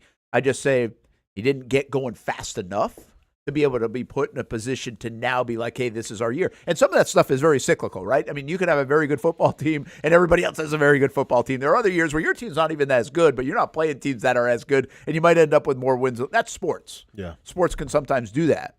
I just wonder, it just feels like everything is stacked against Napier. And I think the patience is going to run thin. And on top of that, the patience could run thin for like Scott Strickland too in this situation if it doesn't work out at Florida. So there's a lot on the line, I think, in Gainesville this year. To that point, it was Gator It was Duval Gator who asked this question a couple of days ago, and I think it brings up some interesting thoughts in my mind. Yeah, the collapse was worse by the Jags. The pressure is definitely on Napier. That doesn't mean the pressure's off Doug. The pressure can build on Doug pretty quick. Pressure builds on coaches fast in the NFL. That's where we want to go first. But here's the deal. I would say almost, and I know what you're going to ask me, like, oh, what if they win 4 games? We don't think the Jags are going to win just 4 games or 5 games. Like, that would be a disaster, and it happens sometimes in the NFL. You get everybody hurt. You can't do anything. But I just would say I don't feel at all that Doug is going to be not here in 2025. Like, I think he is going to have that season. And a lot of that is not just on Doug or my expectation for this football team, but also just on the history of Shad Khan, who seems to be very patient. And if you are going to give Trevor this deal, in part you're giving Trevor this deal to say he's also got the coach and that guy that can be the tandem for however many years. We'll see how long Doug coaches. But this isn't just a buy-in on Trevor. This is a buy-in on Trevor and Doug, where Shad's very committed. And so he's not going to just unravel that thing after the 2024 season, in my opinion, even if it's a lot worse than people anticipate it to be. Now, what is a lot? I don't know. I don't know what that part is. So let's take a timeout. We'll put a bow on the show when we come back. A thought on baseball and some other things here on the Brent Austen Show, the Action Sports Jax 24/7 network here on a Tuesday. Again, we'll be at Furniture Source in the Town Center on Thursday. And on Friday, we will be at Best Bet Jacksonville on Monument Road. 1 o'clock today, by the way, we've got some action down south in Fort Myers. Trinity Christian will play in the state Final Four in Class 3A. Then at 3 o'clock, it's UC and Claremont in softball. And at 5 o'clock, Baldwin in softball as well. And at 7 o'clock, it's JU in the A-Sun tournament. How about that? Every 2 hours, 1, 3, 5, 7. Got some local interest playing on a Tuesday on the Diamond.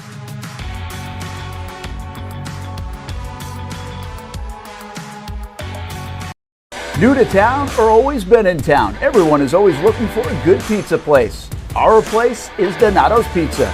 We love it and still do love it. When I tell my family I'm coming to Donato's, they say, wait a minute, you got to order some for us. So this is not all for me. Let me tell you what the Martinos get when we put an order in. Well, pepperoni pizza, we usually get more than one of these. And then there's the works, a little bit of everything. And then this is the pizza that can be polarizing for some out there. I don't know why. Hawaiian pizza. Some love it, some don't. At Donato's, you're going to love it, especially with that cinnamon sprinkled on top. Try the pizza my family likes or try your favorite. Right now, you can use the code BRENT20 and get 20% off your order. Every viewer and listener is important to us, and at Donato's Pizza, every piece is important. From fresh ingredients to the dedicated team members and you, the valued customer. Donato's Pizza, where every piece comes together for a winning combination. Jack's Beach and Mandarin locations. Donato's Pizza, every piece is important. It's hard to put a price on comfort, especially when you use that comfort on a daily basis. But if we're going to put a price on it, how does the lowest price guaranteed sound? Furniture Source is going to have the biggest brands, whether it's Ashley, Casper, or Tempur-Pedic, and once again, it's going to be the guaranteed lowest price in Jacksonville. And if the guaranteed best prices weren't enough, how does 15% off store-wide sound? 50-inch TV when you spend over $2,500? Or how about a free cruise when you spend over $1,500? And it's all going down at their Memorial Day Super Sale. Don't have the cash on you right now? It's no worry. Shop endless options to suit your style and budget and enjoy 36 months off with no interest financing. Why use your money when you can use theirs? Whether it's beds, couches, tables, or chairs, Furniture Source is going to have exactly what you're looking for. Shop the lowest prices in Jacksonville and get an extra 15% off store-wide for the Memorial Day sale. Find the location nearest you at FurnitureSourceJax.com. We all have our favorite spots in town to eat, drink, and have a good time. And once in a while, we try a new spot. This new spot will soon become your favorite spot. It's 1937 Spirits and Eatery in San Marco. Where else can you get unicorn fish? It was really good. They have local fresh seafood. Try a terrific burger or a Jack's Hot Chicken sandwich. The ambiance is perfect for any occasion. The idea here is to have fun, have a good time. Whether you're chilling out on the couches, cozying up to the bar, having lunch or dinner, it's a throwback experience. 1937, when going out to dinner was like going to a party. They even have a photo booth. Who doesn't like a good photo booth? We recently brought the entire team out to try it, and everyone said, I'm bringing my significant other here to try it as well. The new spot becomes your favorite spot. Make 1937 Spirits and Eatery in San Marco your new favorite spot.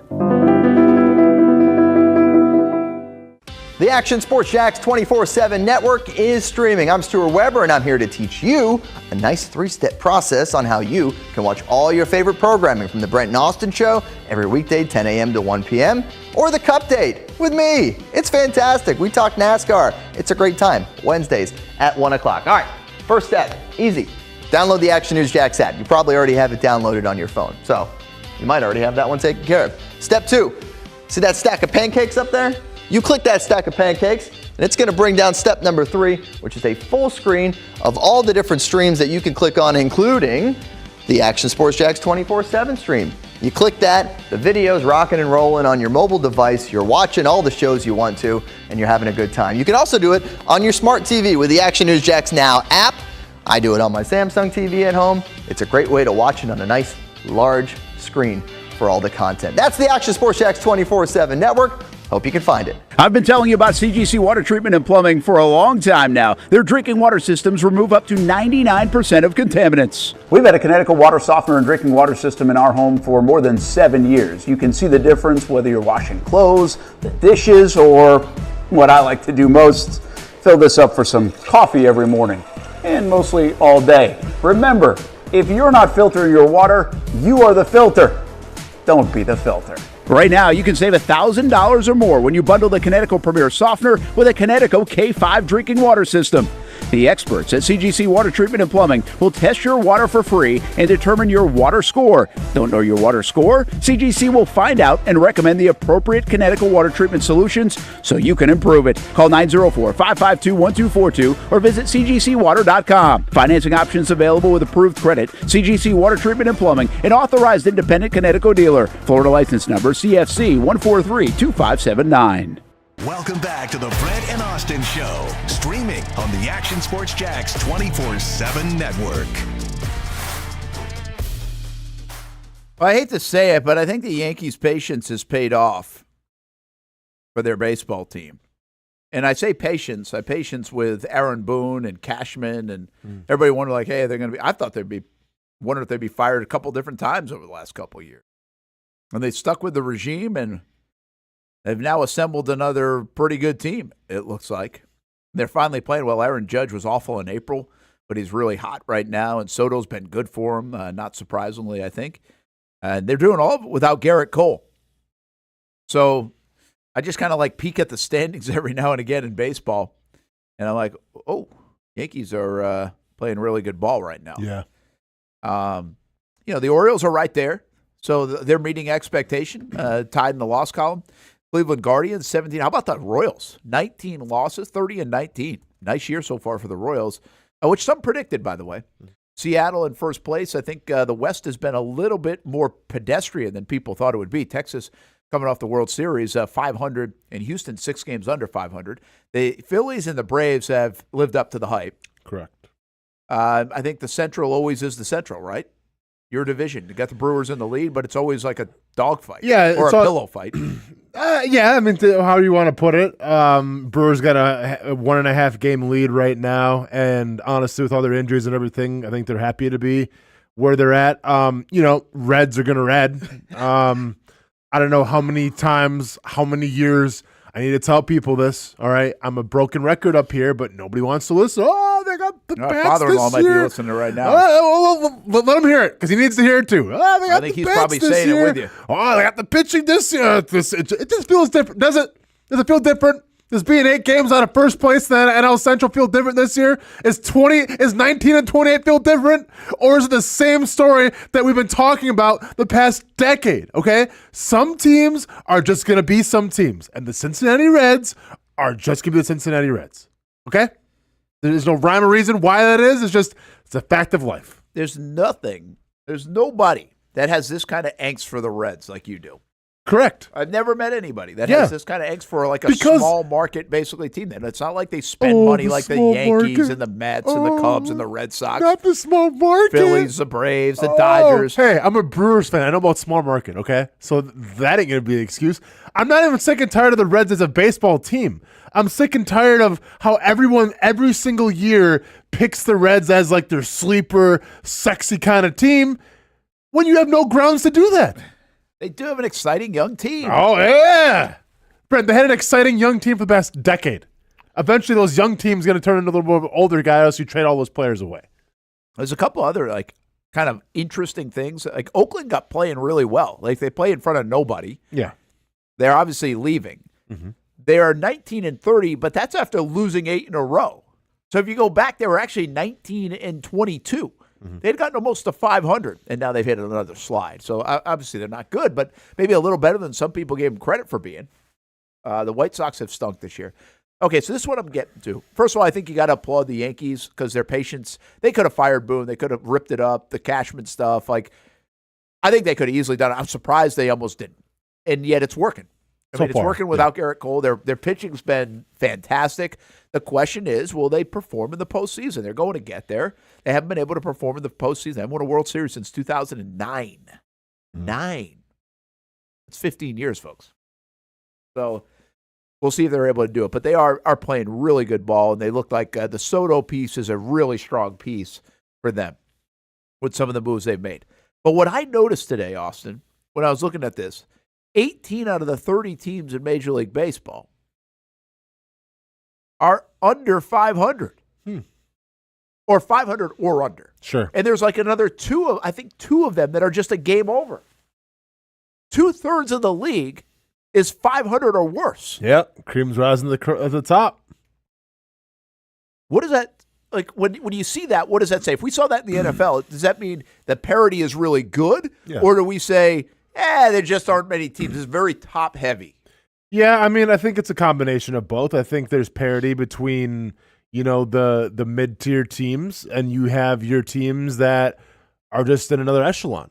You have your Orioles, your Yankees, and like that's the wild thing. I guess like Cleveland might be the one big surprise of a team that's in an echelon that we didn't really, at least I didn't expect. Well, them and the Royals. Like, I mean, yeah, the Royals having just 19 losses, I think it's pretty good. Yeah, it's pretty legit. They've been building, though. They do have a lot of young talent. For sure. But yeah, like the Dodgers are doing their thing, Braves doing their thing, Phillies like. So the expected teams are doing. The expected teams are doing what they're expected to do. Yeah.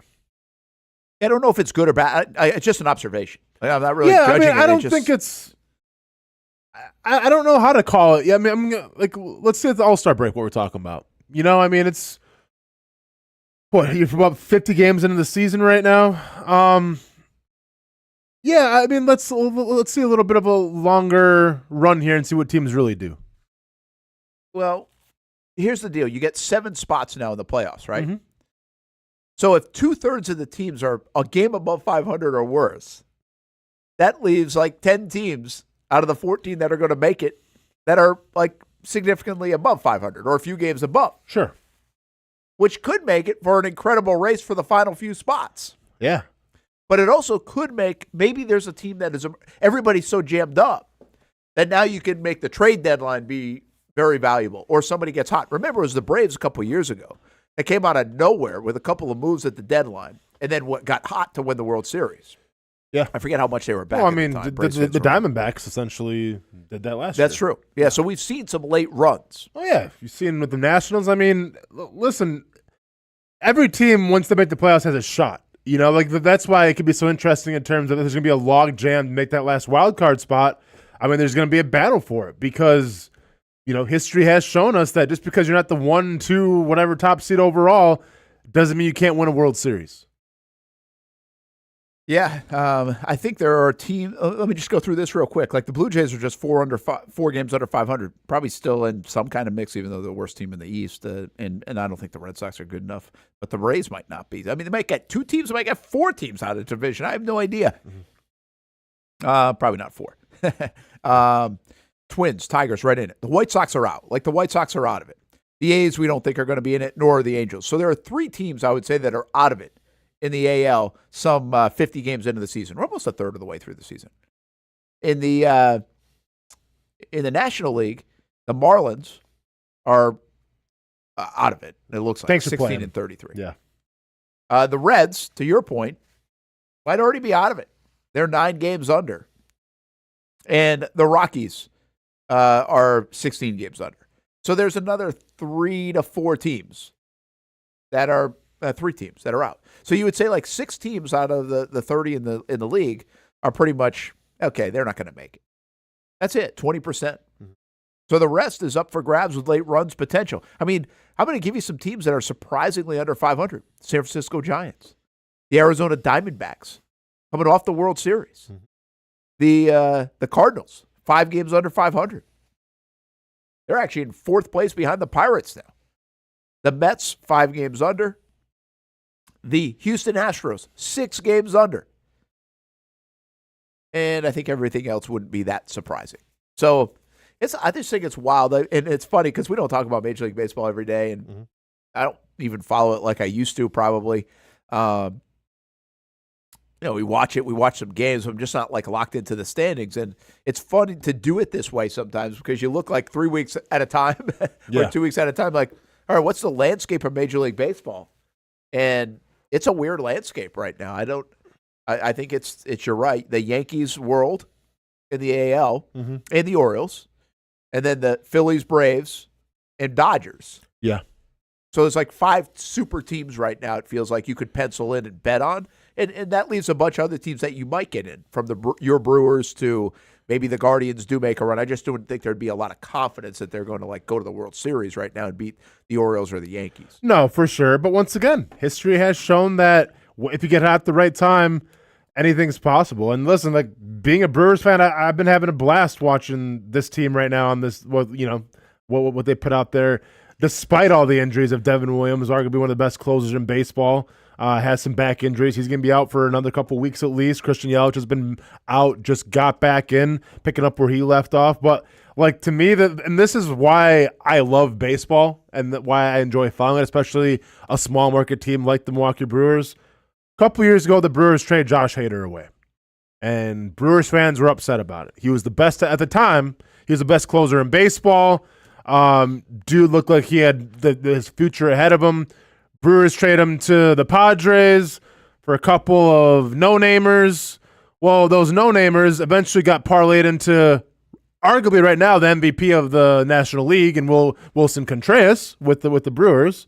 And then they also parlayed it into a pitcher who right now is 2-0 and I'm sorry, not Wilson, William Contreras, and then also parlayed it to a pitcher as well. And now all of a sudden everyone's like, who's Josh Hader? Because Josh Hader is no longer the best closer in baseball. So I love where at the time, and I was heated too, but baseball is one of those things, man, where if you're that small market team, you build through the farm system, you build through these trades of young, maybe unheard of guys, and you parlay them into something else, and a couple players here, a couple players there, and the difference maker between being mediocre and making a playoff run. And that's what I think Milwaukee is currently on the threshold of doing right now. And once again, it's what makes the great equalizer in terms of small market teams. Yeah, it is an interesting way to build it, and sometimes it works and sometimes it doesn't. But you're right, you can do it in a couple of different ways. Hey, back to the NFL to end the show here for a few minutes. I wanted to get to this.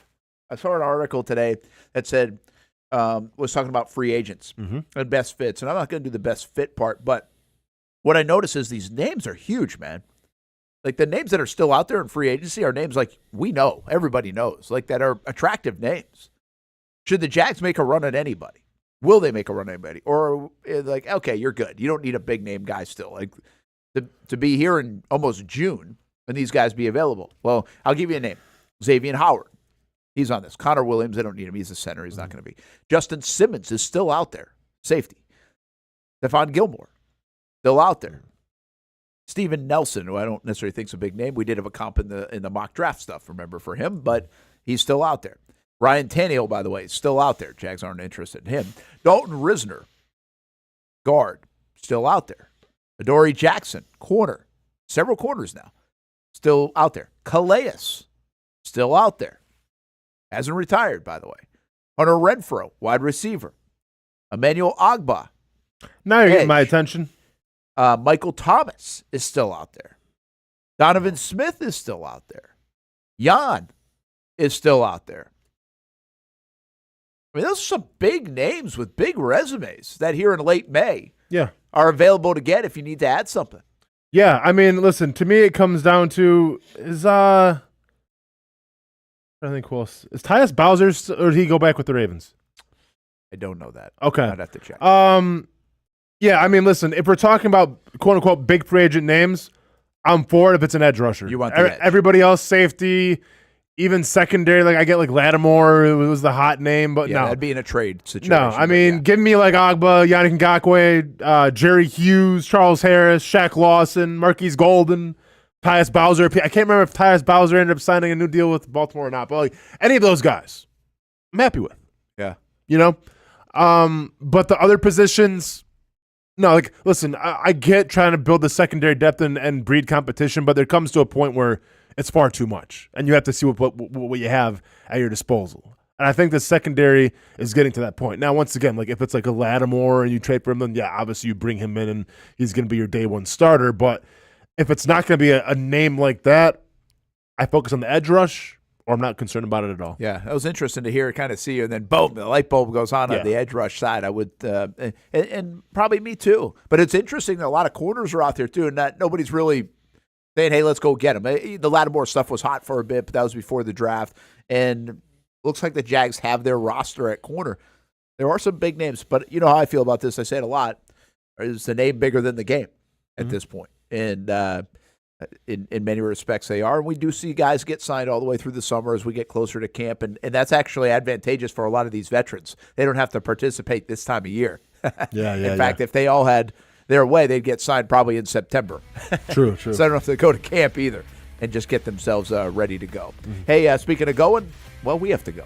Thanks for hanging out with us on the Brent Austen Show. We made it through, sniffles and all, here on a Tuesday. Well, I did, not you. But we'll be back at it tomorrow here in the Action Sports Shacks 24/7 studios. Big lineup tomorrow, including Cup Day, a week with Action Sports Shacks, and no gate fees presented by Nimdick Buick GMC. Have a good rest of your Tuesday, everybody.